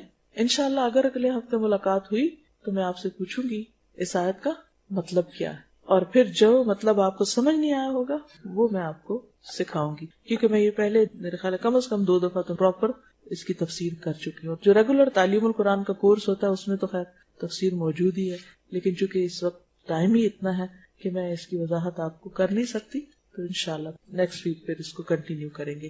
تو ہوم ورک اپنا نوٹ کر لیجئے. کیا کرنا ہے آپ نے, ہر نماز کے بعد پڑھنا ہے, رات کو سوتے وقت پڑھنی ہے, صبح شام انشاءاللہ پڑھنی ہے. اس کا ترجمہ یاد کرنا ہے اور اس کو کہیں لگا دینی ہے یہاں جہاں سے آپ کو یاد رہے, اور ہو سکے تو گھر میں بچوں کو یاد کرانے کے لیے ریپیٹڈلی اس کو سنوانا ہے, لیکچر سن کے آنا ہے. ٹھیک ہے, زیادہ تو نہیں ہوم ورک ایک ہفتے کے لیے, 7 دن ہے میرے خیال ہے. 7 ہی چیزیں بتائیں آپ کو, چاہے دشمن ہے یا کچھ بھی, انسان کو جنوں پر شیطانوں پر فوقیت اور فضیلت حاصل ہے. ٹھیک ہے نا. دوسری بات یہ ہے کہ اللہ تعالی کی اپنی حکمتیں ہیں. بعض اوقات ایک چیز جس کو آپ اپنے لیے برا سمجھتے ہیں اس میں سے خیر بھی نکل آتی. ٹھیک ہے نا. عسیٰ ان تکرہوا شیئا ویجعل اللہ فیہ خیرا کثیرا. ہو سکتا ہے ایک چیز سے تم سخت نفرت کرو اور اللہ اسی کے اندر بہت بڑی خیر تمہارے لیے ڈال دے. یعنی اللہ چاہے تو دشمن بھی آپ کو فائدہ پہنچا سکتا, اور اللہ نہ چاہے تو دوست بھی فائدہ نہیں پہنچا سکتا. دوست بھی نہیں فائدہ دیتا, وہ بھی دشمن بن جاتا ہے. تو اصل چیز یہ ہے کہ طاقت اور اختیار اللہ کے ہاتھ میں. اور جو کہ صحیح روایات ہیں, صحیح بخاری کی ایک روایت, دوسری طبرانی کی, اور صحت کے درجے پر میں نے کوئی ضعیف روایت کوٹ نہیں کی اسی لیے, حالانکہ آیت الکرسی کے بارے میں کچھ اور چیزیں ملتی, کوٹ نہیں کی تاکہ آپ اس کو اسی درجے پر لیں. جی وہ تو قرآن پر ایمان اور یقین بہت ضروری, خصوصاً رات کے وقت جب آپ پڑھیں نا تو چاروں کونوں میں پھونک بھی مار لیں. انشاءاللہ اگر یہ سلسلہ چلا تو پھر آپ کو اور چیزیں میں بتاؤں گی, جیسے نبی صلی اللہ علیہ وسلم رات کو سوتے وقت کل پڑھ کر اپنے جسم کے اوپر پھیرنے. اب جتنے بھی وائرسز ہیں وہ جب اٹیک کرنے لگے تو ان کو آگے سے ایک دیوار ملے گی, کیونکہ آپ نے اپنے آپ کو حصار کیا ہوا, قلعے میں ہیں آپ. اللہ کا ذکر تو ویسے انسان کو قلعے میں کر دیتا ہے, تو پھر آپ اتنے بہادر ہو جائیں گے کسی چیز سے ڈر نہیں لگے گا, اکیلے ہونے سے بھی نہیں لگے. ٹھیک ہے. اللہ کے سوا کوئی معبود نہیں, وہ زندہ اور قائم رہنے والا ہے, اسے نہ اونگ آتی ہے نہ نیند, اسی کے لیے ہے جو آسمانوں اور زمین میں ہے. کون ہے جو اس کی اجازت کے بغیر اس کے سامنے شفاعت کر سکے؟ وہ جانتا ہے جو ان کے آگے ہے اور پیچھے ہے, اور وہ اس کے علم میں سے کسی چیز کا احاطہ نہیں کر سکتے سوائے اس کے جو وہ چاہے. اس کی کرسی آسمانوں اور زمین تک وسیع ہے, اور ان کی حفاظت اسے نہیں تھکاتی, اور وہ بہت بلند اور بہت عظمت والا ہے. یعنی آسمان اور زمین کی حفاظت اللہ کر سکتا ہے, تو کیا اس کے لیے مشکل ہے کہ وہ میری حفاظت کرے؟ قرآن مجید کی کوئی ایک آیت بھی اور ایسی نہیں کہ جس میں اللہ سبحانہ و تعالیٰ کا اتنے زبردست طریقے سے تعارف کرایا گیا ہو جس طرح آیت الکرسی میں کرایا گیا ہے. ایک آیت ہے جس کے 10 جملے ہیں, یعنی کہ اس میں ایک طرح سے 10 میننگ آپ کہہ لیں, اور مختلف آیات کے اندر یہ معنی پائے جاتے ہیں, لیکن ایک جگہ اکٹھے نہیں ہے یہ. جی اسے ہر نماز کے پڑھنے کے بعد کی بھی فضیلت آئی ہے. خصوصی طور پر وہ حدیث یاد ہے آپ کو جس میں شیطان کا کچھ ذکر ہے, وہ چوری کر رہا تھا تو آپ کے پاس وہ شکایت لے کر آیا حضرت ابو ہریرہ, 1 رات 2 رات, پھر آخری دن شیطان نے خود ہی بتایا کہ جو شخص یہ آیت پڑھ لے پھر اس کو نقصان نہیں ہوگا, یعنی اس کا مال چوری نہیں ہوگا, اس کو کسی اور طریقے سے شیطان تکلیف نہیں دے گا. آج ہم آیت الکرسی کے الفاظ کے اوپر غور کریں گے. اس میں کہا کیا گیا ہے, کیوں اس کو اتنی بڑی آیت قرار دیا گیا ہے. سب سے پہلے آپ دیکھیے کہ اللہ لا الہ الا ہو, اللہ سبحانہ و تعالیٰ کا اسم اعظم ہے, یعنی سب سے بڑا نام ہے, اور سب سے فیمس بھی ہے, مشہور بھی, اور سیورل ٹائم قرآن مجید میں اس کو ریپیٹ کیا گیا ہے. کئی قرآن مجید تو اس طرح چھپے ہوئے ہیں کہ ان میں اللہ کا جو ورڈ ہے وہ ریڈ کلر میں لکھا ہوتا ہے, تو فوراً ایٹ اے گلانس پتہ چل جاتا ہے کہ ایک پیج کے اوپر کتنی دفعہ اللہ کا لفظ آیا. اللہ کا لفظ جو ہے یہ الہ سے نکلا ہے. الہ کہتے ہیں معبود کو, اور معبود وہ ہستی ہوتی ہے جس سے محبت بھی کی جاتی ہے اور جس کی تعظیم بھی ہوتی ہے, یعنی دونوں چیزیں اس میں ہوتی ہیں. ایسا معبود جس سے محبت کی جائے اور جس کی تعظیم کی جائے. تعظیم کیا ہوتی؟ اس کی عظمت یعنی اس کو بڑا مانا جائے. الہ سے نکلا ہے, ٹو ورشپ. اللہ سبحانہ وتعالی وہ ہستی ہے جس کی ساری مخلوق عبادت کرتی. قرآن پاک میں آتا ہے سبح للہ ما فی السماوات وما فی الارض. اللہ کی تسبیح بیان کر رہی ہے ہر وہ چیز جو آسمانوں میں ہے اور جو زمین میں. وَلِلَّهِ يَسْجُدُ مَن فِي السَّمَاوَاتِ وَمَن فِي الْأَرْضِ. اللہ کے آگے سجدہ کرتے ہیں ہر وہ چیز جو آسمانوں میں اور زمین میں, حتیٰ کہ جو مختلف چیزیں ہیں ان کے سائے بھی سجدے میں پڑے ہوئے ہوتے ہیں. اور جتنی بھی مخلوق ہے وہ ساری اللہ سے محبت بھی کرتی ہے اور اللہ کی بڑائی بیان کرتی ہے, اللہ کی عظمت کو پہچانتی ہے. ہاں, انسان جس کے پاس سب سے زیادہ عقل ہے ان میں سے کچھ تو ایسے ہیں کہ جو اللہ کے آگے سجدہ ریز ہوتے ہیں, اس سے محبت کرتے ہیں لیکن کچھ نہیں کرتے. وہ اللہ سے بڑھ کر کچھ شریکوں سے محبت کرتے ہیں یا پھر خود اپنی ذات سے محبت کرتے ہیں. تو اس لیے بہت ضروری ہے کہ انسان اس بات کو سوچے کہ جس رب نے اس کو بنایا ہے, جس نے اس کو رزق دیا ہے, جس نے اس کو ہر طرح کی نعمتیں دی ہیں, وہ جواب میں اس کے ساتھ کیا معاملہ کر رہا ہے. یعنی بعض لوگوں کو اللہ کی عبادت کرتے ہوئے شرم آتی ہے یا حیا محسوس کرتے ہیں یا اسے تکبر کرتے ہیں یا کرنا نہیں چاہتے یا اس کو ضروری نہیں سمجھتے. تو اگر اللہ کی کریشن کو ہم اپریشیٹ کرتے ہیں, اس سے محبت کرتے ہیں, اس کو بہت اس سے مروب ہوتے ہیں, تو کیا اللہ کا یہ حق نہیں کہ ہم اس کی بات مانیں جو سب سے بڑا ہے؟ تو اللہ لا الہ الا ہوا, اللہ تعالی ہی دراصل الہ ہے, اس کے سوا کوئی الہ ہے ہی نہیں. جتنی محبت اللہ سے کرنی چاہیے اتنی محبت کے قابل کوئی نہیں. جتنی عظمت یعنی بڑائی ہمارے دل میں اللہ کی ہونی چاہیے, ایسی بڑائی کسی اور کی نہیں ہونی چاہیے. ہم سب کو غور کرنا چاہیے, سوچنا چاہیے کہ کیا اپنے اندر جھانک کے دیکھنا چاہیے, محسوس کرنا چاہیے کیا واقعی ہمارے اندر اللہ سبحانہ وتعالیٰ کی ایسی محبت ہے, کیا سب سے بڑا ہم واقعی اسی کو سمجھتے ہیں. تو اللہ لا الہ الا ہوا, مگر وہی, کوئی الہ نہیں مگر وہی دراصل الہ ہے. کون؟ اللہ. تو یہ جو ہے لا الہ الا اللہ ہم عام طور پر کہتے ہیں نا, اصل میں یہ وہی کلمہ ہے, لیکن یہاں تاکید کے لیے اللہ کا لفظ پہلے آیا ہے کہ اللہ لا الہ الا ہو. تو اس میں سارے الہوں کو نگیٹ کر دیا گیا ہے ایکسپٹ اللہ سبحانہ وتعالی. کیوں؟ اللہ کے سوا کسی اور کی عبادت کیوں نہیں کرنی چاہیے, کوئی اور معبود کیوں نہیں, کیا وجہ ہے؟ اللہ تعالیٰ نے اس آیت الکرسی میں یہی تو بتایا ہے کہ کسی اور کی عبادت کیوں نہیں کرنی چاہیے, صرف اللہ کی کیوں کرنی چاہیے. کیونکہ اللہ تعالیٰ کی جو صفات ہیں, اللہ تعالیٰ کی جو ذات ہے اور اس کی جو صفات ہے, اس جیسی نہ کسی کی ذات ہے نہ کسی کی صفات ہے, نہ اس جیسے کمالات ہیں کسی کے اندر اور نہ اس جیسی خوبیاں, وہ صرف اسی کے اندر ہیں. تو سب سے پہلے کون سی ہے؟ الحی, پھر ہے القیوم. الحی ایور لیونگ, ہمیشہ ہمیشہ زندہ رہنے والا. القیوم پروٹیکٹر, سسٹینر, قائم رکھنے والا. دنیا میں جو کچھ بھی ہے اسی کے دم سے ہے. اگر کسی کے پاس زندگی ہے تو وہ بھی اسی نے دی ہے, اگر کسی کے پاس کوئی طاقت ہے تو اسی نے دی, اگر کسی کے پاس کوئی اختیار ہے تو اسی نے دیا. سب کچھ اسی سے ملتا ہے. تو یہ دو نام جو ہیں اللہ تعالیٰ کے, ان کو اللہ کے ناموں کو کیا بولتے ہیں ہم؟ اسماء حسنہ, الاسماء الحسنہ.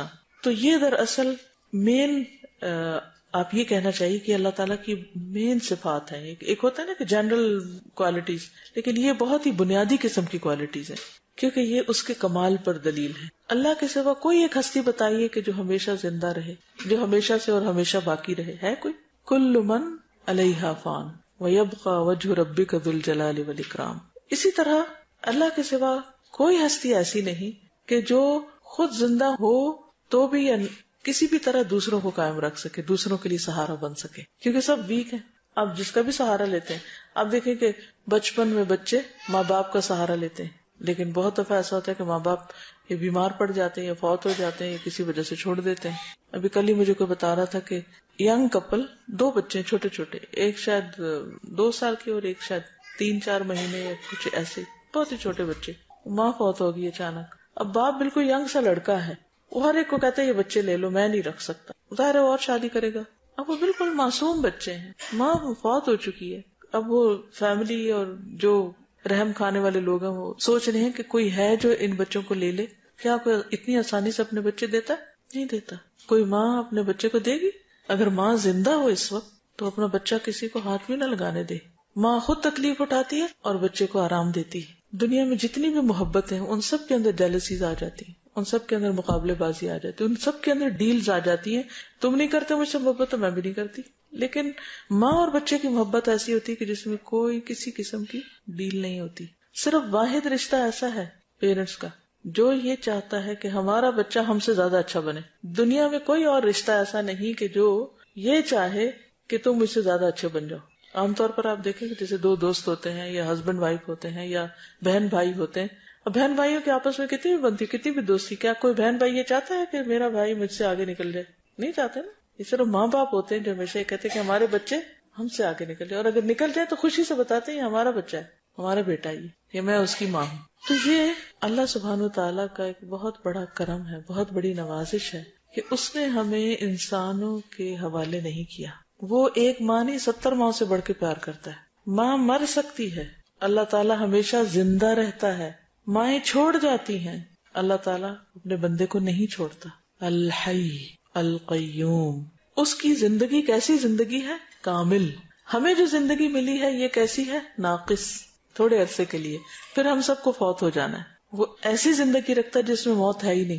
حی لا یموت پڑھتے ہیں کبھی آپ؟ حی لا یموت، زندہ ہے جو کبھی بھی نہیں مرے گا، ازلی ہے، ابدی ہے، اول ہے، آخر ہے.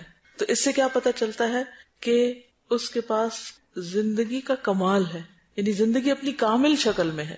تو جس کی زندگی کامل ہو اس کا علم بھی کامل ہوگا، سب سے زیادہ ہوگا. اس کی قدرت بھی کامل ہوگی، اس کی سمع اور بصر بھی کامل ہوگی. اگر ہم سنتے ہیں دیکھتے ہیں تو ہماری سمع و بصر ناقص ہے، تو ہم اللہ کا مقابلہ نہیں کر سکتے. کوئی اور ہستی نہیں کر سکتی، کیونکہ جتنے بھی دیکھنے والے ہیں وہ کیسے دیکھتے ہیں؟ تھوڑی دیر دیکھتے ہیں، پھر نظر کمزور رہتی، پھر اینک لگاتے، پھر اینک بھی کام کرنا چھوڑ دیتی.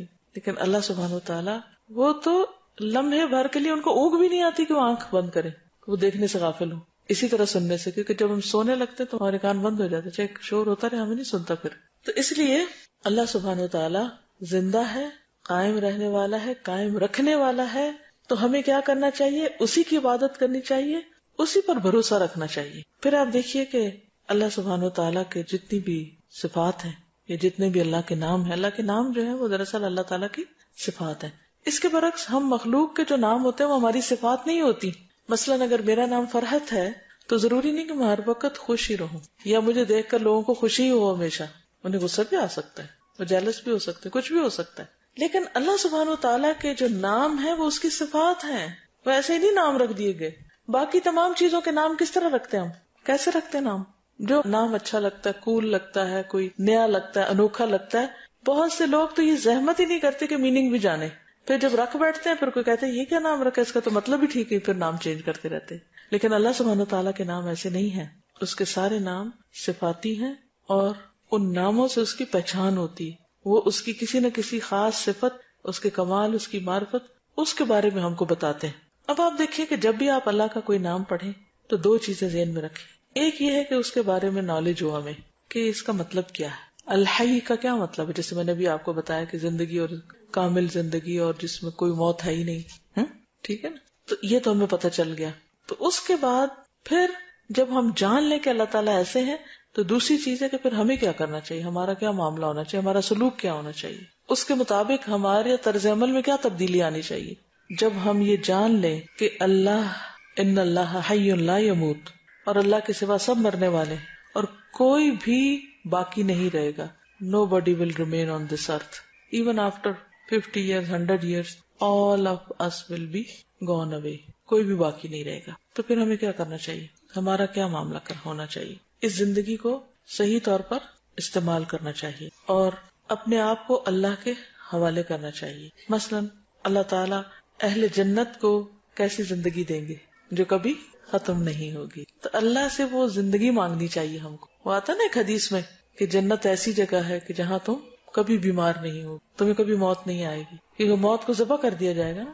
نبی صلی اللہ علیہ وسلم جب رات کو سونے کے لیے آتے تو ایک دعا پڑھتے تھے، اللہم لک اسلمت وبک آمنت وعلیک توکلت وإلیک انبت وبک خاصمت اللہم انی اعوذ بعزتک لا الہ الا انت ان تضلنی انت الحی الذی لا یموت والجن والانس یموتون. کبھی یہ دعا پڑھی ہے، مانگی ہے، سنی ہے؟ اللہم لک اسلمت، اللہ میں تیرے ہی لیے اسلام لایا، کوئی اور نیت نہیں. وبک آمنت، تجھ پر ہی میں ایمان رکھتا ہوں. وعلیک توکلت، تجھ پر میں بھروسہ رکھتا ہوں. والیک انبت، اور تیری ہی طرف میں رجوع کرتا ہوں. وبک خاصمت، اور تیرے ہی نام کے ساتھ میں جھگڑتا ہوں، دفاع کرتا ہوں اپنا. اللہم انی اعوذ بعزتک، اے اللہ میں تیری عزت کی پناہ چاہتا ہوں، اس کی پناہ میں آتا ہوں. لا الہ الا انت، تیرے سوا کوئی الہ نہیں. کس بات سے پناہ لیتا؟ ان تضلنی، کہ تو مجھے بھٹکا دے. یعنی میں تیرے پاس آتا ہوں تو مجھے پناہ دے، تیرا سہارا مجھے ملے کہ میں کہیں بھٹکوں نہیں. انت الحی، تو زندہ ہے. الذی لا یموت، جو کبھی نہیں مرے گا. والجن والانس یموتون، اور جن و انس سارے کے سارے مر جائیں گے. مسلم میں یہ حدیث آئی ہے. ٹھیک ہے، بہت خوبصورت دعا ہے کہ اللہ میں اپنے آپ تیرے حوالے کرتا ہوں، تجھ پر ایمان رکھتا ہوں، تجھ پر بھروسہ کرتا ہوں، اور تیرے ہی پاس سے مٹ کے آتا ہوں کہ اللہ میں جو بھٹکنا نہیں ہے تو مجھے بھٹکنے سے بچا لینا، کیونکہ تو زندہ ہے اور باقی سب مر جائیں گے. سمجھ آ رہی کنیکشن کس طرح اللہ سے بنتا ہے آیت الکرسی کے ذریعے؟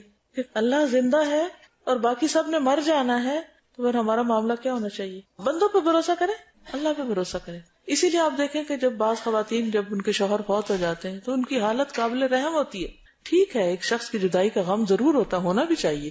تو اللہ نے ہمیں سنگ دل نہیں بنایا کہ ہم آنسو نہ بہائیں کسی کے لیے، لیکن یہ نہیں کہ اپنی زندگی کھپا دیں، گنوا دیں اور اللہ کی نعمتوں کی ناقدری اور ناشکری کرنا شروع کر دیں. اس وقت کیا سوچیں، کیا چیز انسان کو سہارا دے سکتی، کون سا خیال، کون سا ایمان اور کون سا توکل اور کون سا یقین. انت الحی الذی لا یموت والجن والانس یموتون، سب نے مر جانا، تو نہیں مرے گا، اس لیے میں تیرا سہارا چاہتی ہوں، تیری پناہ میں آتی ہوں. کیا انسان کو ایسے سہارے کی ضرورت نہیں ہے؟ نا، انسان کی الٹیمیٹ خواہش یہی ہوتی ہے نا، اس کے اندر کی ایک طلب ہے، یہ تڑپ ہے، اس کی ضرورت ہے کیا کہ کوئی ایسا مل جائے کہ جس پر میں ڈیپینڈ کروں، جو مجھے کبھی دھوکہ نہ دے. ہوتا نا، ہم کیوں روتے ہیں، کیوں اداس رہتے ہیں، کیوں پریشان رہتے ہیں؟ جب لوگ ہمیں دھوکہ دے جاتے ہیں، یا لوگ ہمیں چھوڑ جاتے ہیں، یا لوگ ہمیں ساتھ نہیں دیتے، نقصان دیتے، تب اس وقت ہمیں رونا آتا ہے نا. جتنے بھی ڈپریشن ہے، غم ہے، دکھ ہے، تکلیف ہے، ان سب کی وجہ یہی ہے کہ ہم نے اللہ کو چھوڑ کر بندوں پر بھروسہ کیا ہوا ہے، ان کو خدا بنایا ہوا ہے. جس کو اللہ پر بھروسہ ہوگا، جس کو اللہ پر یقین ہوگا، وہ کہے گا جب کوئی ساتھ چھوڑے گا، جب کوئی دھوکہ دے گا، جب کوئی پریشان کرے گا، بندہ کہے گا حسبی وکفا سمع اللہ لمن دعا، کافی ہے میرے لیے، حسبی کافی ہے، وکفا اور کافی ہو گیا، سمع اللہ اللہ نے سن لی، لمن دعا ہر اس شخص کی دعا جس نے اس کو پکارا، وہ ہے نا سننے والا. اس طرح غم ختم ہو جاتے ہیں نا. تو اللہ کی پہچان، اللہ کی معرفت، اور خصوصاً آیت الکرسی، اس سے ہمیں اللہ سبحانہ وتعالیٰ کے ساتھ ایک کنیکشن بنتا ہے، ہمارا ایک تعلق بنتا ہے. پھر قیوم ہے، قیوم کا لفظ ہے نا، یہ قام یقوم سے کھڑے ہونا، 3 جگہ پر آیا ہے قرآن پاک میں، سورۃ آل عمران میں، سورۃ طٰہٰ میں. اللہ سبحانہ وتعالیٰ کے معاملے میں قیوم کا کیا معنی ہے؟ کہ وہ جو سیلف ایگزسٹنٹ ہے، خود قائم ہے، کسی کے سہارے پہ نہیں کھڑا. اپنی مخلوق میں سے اسے کسی کا سہارا نہیں چاہیے، ہر چیز سہارا لے کے کھڑی ہوتی ہے، اور سب اس پر سہارا لے رہے ہیں، سب اس پر بھروسہ کرتے ہیں، سب اس پر ڈیپینڈ کرتے ہیں. ٹھیک ہے نا. He doesn't need anybody. He is independent, self-existent. جبکہ everyone else، ہر دوسرا شخص depends on him، اس پر ڈیپینڈ کرتا ہے. یہ فرق ہے، سمجھ آئی؟ اب جس کو یہ پتا چل جائے کہ اللہ القیوم ہے اور ساری مخلوق اس پہ سہارا لے رہی ہے، تو پھر ہمیں کیا کرنا چاہیے؟ اپنے ہر معاملے میں ہمیں بھی اللہ پہ بھروسہ کرنا چاہیے، اللہ کی طرف رجوع کرنا چاہیے، اور مخلوق سے اپنے دل کو منقطع کر لینا چاہیے، اور اس سے دعائیں مانگنی چاہیے. قرار آ جائے گا، خوشی آئے گی دل میں جب یہ پتا چل جائے کہ میرا ہے، کوئی ہے میرا. دیکھیں کہ جب انسانوں کے بارے میں آپ سوچتے ہیں نا، تو پھر آپ کہتے ہیں اچھا اس نے فلاں وقت میں یہ کہا تھا، اس نے یہ کیا تھا میرے ساتھ، اس نے یہ زیادتی کی تھی، اس نے، حتیٰ کہ ماں باپ کے بارے میں بھی بچوں کے دل میں کسی ٹین ایجر کو بلا کے پوچھے کیا خیال ہے تمہارا اپنے امی ابو کے بارے میں، کیسے ہیں وہ، پھر آپ دیکھیں وہ آپ کو کیا کیا بتائیں گے. کل پرسوں ایک بچی نے مجھے لکھا اپنے مدر کے بارے میں کہ وہ سمجھتی ہیں کہ وہ اس دنیا کی ہیرو ہیں، ساری دنیا ان کے سہارے چل رہی. تو بچے ایسے سوچتے ہیں ماں باپ کے بارے میں، حالانکہ ماں باپ ان کے لیے کیسی کیسی قربانیاں کرتے ہیں، لیکن اگر چھوٹی سی بات سے منع کر دیں یا کچھ بھی، ایک دم خلاف ہو جاتے ہیں. اور میرے ماں باپ نے یہ کیا، انہوں نے وہ کیا. ہر ایک کو شکایتیں ماں باپ سے، کسی نہ کسی قسم کی ضرور شکایت ہے، اور یہ بہت تکلیف دہ بات ہے. تو انسان ان ماں باپ سے بدظن ہو جاتا ہے. کچھ لوگ ہوتے ہیں جو کسی پر ٹرسٹ نہیں کر سکتے، ان کی زندگی کتنی حرام ہو جاتی ہے. کچھ لوگ ہوتے ہیں کہ وہ کسی کو اپنے دل کی بات نہیں کہہ سکتے، ہوتے ہیں نا. تو اگر کسی کو القیوم کی پہچان ہو جائے تو ان کا کانفیڈنس بحال ہو جائے، وہ ایک ہے جس پہ میں بھروسہ کر سکتا ہوں، جو مشکل وقت میں میری مدد کرے گا، وہ میرے لیے آسانی پیدا کرے گا. جب یہ یقین اور اطمینان ہوتا ہے نا تو آپ بڑے سے بڑے کام میں ہاتھ ڈال دیتے ہیں نا تو پھر آپ مطمئن رہتے ہیں. مثلا آپ نے بیٹی کو رخصت کرنا اور آپ کو پریشانی لگی ہوئی کہ پتہ نہیں اس کا کیا بنے گا اور یہ فکر کھائے جا رہی، لیکن جب آپ یہ کہیں کہ نہیں میں نے تو اللہ کے بھروسے پہ میں یہ کام کر رہی ہوں، اپنی طرف سے میں نے کر لیا جو بھی بندوبست کرنا تھا، میں اللہ کے بھروسے پہ کام کر رہی ہوں، تو نتیجہ کیا ہوگا؟ اچھا ہوگا. اور جو قسمت میں وہ تو سامنے آنا ہی ہے، لیکن اپنا دل ایک اطمینان میں ہوگا کہ اللہ کے ہر فیصلے میں خیر ہے. دس از پارٹ آف لائف. تو کرنے کا کام یہ ہے کہ توکل علی اللہ، اللہ پہ بھروسہ کرو اور مخلوق کے بھروسے کو چھوڑ دو. نبی صلی اللہ علیہ وسلم کی کوئی دعا بتائیے مجھے جس میں قیوم کا لفظ آتا ہو. یا حی یا قیوم برحمتک استغیث. اب آپ نے حی اور قیوم کا معنی سیکھ لیا آج. اب دعا مانگیے ذرا، یا حی. جب کہنا یا حی، آپ نے تو مرنا ہے ہی نہیں، آپ تو ہمیشہ زندہ ہے. یا قیوم، سب آپ پہ سہارا لیتے، سب آپ کا بھروسہ لیتے، آپ کو کسی سہارے کی ضرورت نہیں. یا حی یا قیوم برحمتک استغیث، مجھے تیری رحمت چاہیے، میں اس کی فریاد کرتا ہوں، اللہ کی رحمت درکار ہے. فرق ہو جاتا ہے، مانگنے میں ہی فرق ہو جاتا ہے. اچھا پھر ہم کیا دعا مانگتے؟ اصلح لی شأنی کلہ، میرے سارے حالات درست کر دے. ولا تکلنی الی نفسی طرفۃ عین، مجھے تو میرے نفس کے بھی حوالے نہ کرنا ایک لمحے کے لیے، کسی اور کے تو کہاں، مجھے تو میرے اپنے حوالے نہ کرنا. کیونکہ ان النفس لامارۃ بالسوء، نفس انسان کو برے کاموں کا حکم دیتا ہے. اگر میں نے اپنی مرضی کرنی شروع کر دی تو میں تو پتہ نہیں کہاں بھٹک جاؤں گی.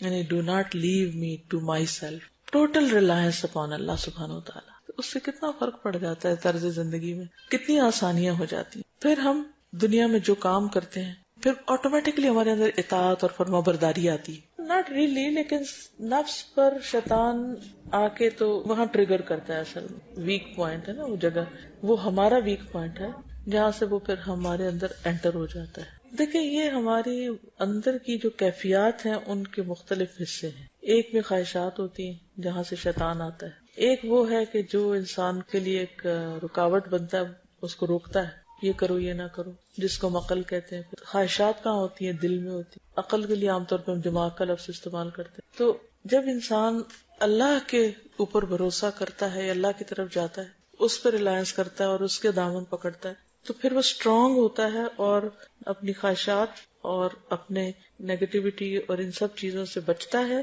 تو اس کو نفس مطمئنہ حاصل ہو جاتا ہے. وہ جب حاصل ہوتا ہے تو وہ انسان کو اور مضبوط کرتا ہے اللہ کی اطاعت کرنے، کیونکہ وہ مزہ چکھ لیتا ہے نا انسان. پھر انسان چاہتا ہے کہ میں اور کروں. جیسے آپ دیکھیں نا ہمارے ایموشنز ہوتے ہیں اور فیلنگز ہوتی ہیں. فیلنگ کہاں سے آتی ہے اور ایموشن کہاں سے آتے ہیں؟ دو لفظ الگ الگ ہے نا. اسی طرح نفس اور روح اور خواہشات اور یہ ساری. تو ہمیں کرنا کیا، ہمارا معاملہ کیا ہونا چاہیے الحی القیوم کے ساتھ؟ کہ ہم اس کی کمپلیٹ اطاعت کریں، اسی کے قانون کو مانے، اسی کے احکام کو مانے. اور انسان جب کوئی بھی اس کو اچیومنٹ حاصل ہو تو اس کو اپنا کارنامہ نہ بتائے، وہ کہے کہ یہ اللہ کی طرف سے ایک نعمت ہے میرے لیے، اللہ نے مجھے اس کی توفیق دی. اور اس کا ایک اور فائدہ یہ کہ جب انسان کو کوئی تکلیف پہنچے تو اس وقت وہ اللہ کے فیصلے کو دل سے قبول کر لے.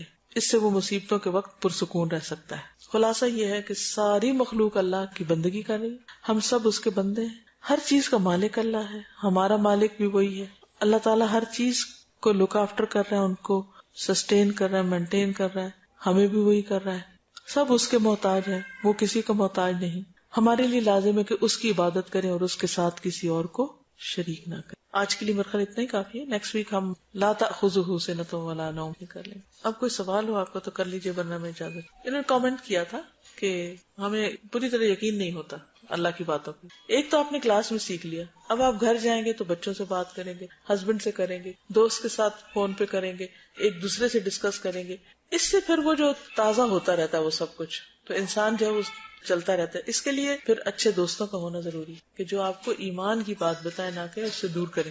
پریشانی آتی نہیں جب سوچے تو پھر کیا ہو جائے گا. اگر ایسا نہ ہوا تو پلان بی کو کر لیں، اسی میں بھلائی ہوگی. آپ نے ساری محنت کی، کوشش کی، پھر بھی نہیں ہوا تو اس کا مطلب ہے کہ اللہ تعالیٰ ابھی آپ سے کچھ اور چاہتا ہے. کوئی بات نہیں، اس سے بہتر کوئی چیز ہوگی جو مجھے نہیں پتا. تو اس لیے ما اصابک لم یکن لیخطئک وما اخطأک لم یکن لیصیبک، جو تمہیں ملا نہیں وہ تمہارے لیے تھا ہی نہیں، اور جو تم مل گیا تمہیں وہ کسی اور کے لیے نہیں تھا، وہ تمہیں ہی ملنا تھا. یہی تو ہماری نامرادی ہے کہ ہم وہ نہیں کرتے جو ہمیں کرنا چاہیے تھا. اللہ نے تو وہ کر دیا جو اس کو کرنا تھا. تو پھر خسارے میں کون ہے؟ جو نہ وہ کرے جو وہ چاہتا ہے اس سے. اور ہم کیوں نہیں کرتے؟ پھر وہی بات ہے، ہم نفس کے بندے ہیں. اللہ کے بندے بن جائیں تو شوق سے کریں. ایمان جہاں مضبوط ہوتا ہے وہاں شک نہیں رہتا دین کے معاملے میں، اللہ کے معاملے میں. اس کو اپنا ٹارگٹ بنا لے کہ میں نے شک سے باہر آنا ہے. اب ہم اللہ سبحانہ وتعالیٰ کے ناموں کے بارے میں دیکھتے ہیں کہ جو اس آیت کے اندر آئے ہیں. سب سے پہلا نام کون سا ہے؟ اللہ. اور اللہ تعالیٰ کا ذاتی نام ہے. گڈ. اور سب سے مشہور بھی، greatest name and most famous. قرآن مجید میں بہت زیادہ ریپیٹڈلی آیا ہے. اللہ کا لفظ کس سے مل کر بنا ہے؟ یہ اس کا اصل کیا ہے؟ اس کی اوریجن کیا ہے؟ الہ، الالہ، خاص الہ، خاص معبود. دنیا میں لوگوں نے اپنے بہت سے معبود بنائے ہوئے، لیکن اصل معبود اللہ ہے. الالہ، خاص الہ ہے، اور وہی عبادت کے لائق ہے. الہ وہ ہوتا ہے جس سے سب سے زیادہ محبت کی جائے اور بہت زیادہ اس کی تعظیم کی جائے، ریسپیکٹ کی جائے، ریگارڈ کیا جائے اس کا.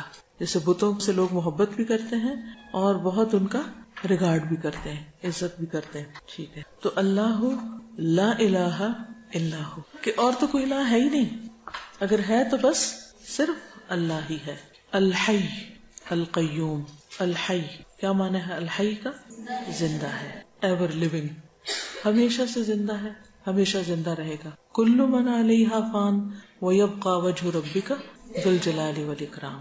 ہر چیز فنا ہونے والی ہے، ایک چیز جس کو فنا نہیں اور جس پر کبھی بھی موت نہیں آئے گی وہ اللہ رب العزت کی ذات ہے، الحی. اور الحی کا لفظ جو ہے حیات سے ہے، لائف سے. لائف اللہ کے سوا اور چیزوں کو بھی ملی ہے. مثلا انسان کو لائف ملی ہے، یا جانوروں کے اندر بھی لائف ہے، پلانٹس میں لائف ہے. فرق کس چیز کا ہے؟ اگر ہم کہتے ہیں اللہ زندہ ہے تو کہیں گے فلاں بھی زندہ ہے، تو کیا یہ شرک نہیں ہو گیا؟ اس کو بھی آپ نے زندہ کہہ دیا، وہ بھی زندہ ہے، یہ بھی زندہ ہے. تو صفت تو اصل تو اللہ کی صفت ہے. بندے کو یا کسی اور کو یہ صفت کہاں سے مل گئی؟ اس کی ذاتی ہے یہ صفت، ہمیں اس نے دی ہے. لیکن پھر بھی اگر دی ہے تو بیچ میں شریک نہیں ہو گئے کوئی اور چیزیں جن کو مل گئی یہ صفت. یعنی اللہ کی صفت بھی ہے اور کچھ اور مخلوق کی بھی ہے. تو ہم تو کہتے ہیں کہ ہم اللہ کی صفات میں بھی کسی کو شریک نہ کریں. تو اگر ہم کسی اور کو کہیں گے کہ اس کا وہ بھی زندہ ہے تو یہ تو شرک نہ ہو گیا. آپ کو میرا سوال سمجھ آ رہا ہے؟ ازلی ابدی، دو لفظ لکھیں. حی، ازلی، ابدی. ہمیشہ سے ہے، ہمیشہ زندہ رہے گا. ہمیشہ سے زندہ، ہمیشہ زندہ رہے گا. کوئی اور اللہ کے سوا ایسا ہے جو ہمیشہ زندہ ہمیشہ زندہ رہے گا؟ نہ ازلی ہے نہ ابدی ہے. فرق ہو گیا نا خود ہی. ٹھیک ہے، ایک تو آپ نے یہ دیکھا. دوسرا یہ ہے کہ اس کی حیات میں جو صفات ہیں وہ کامل ہیں. حیات کی صفات کون سی ہیں، اوصاف کون سے ہیں؟ کیسے پتا چلتا ہے کوئی چیز زندہ ہے؟ زندہ چیز موو کرتی ہے، اس کی سانس آتی ہے، گڈ، اور وہ دیکھتا ہے یا سنتا ہے. کیسے ٹیسٹ کرتے ہیں کوئی زندہ ہے؟ انہی چیزوں سے کرتے ہیں نا، ظاہری. ڈاکٹروں والی چیکنگ نہیں کہ دماغ مر گیا، دل مر گیا، کیا مر گیا کیا نہیں.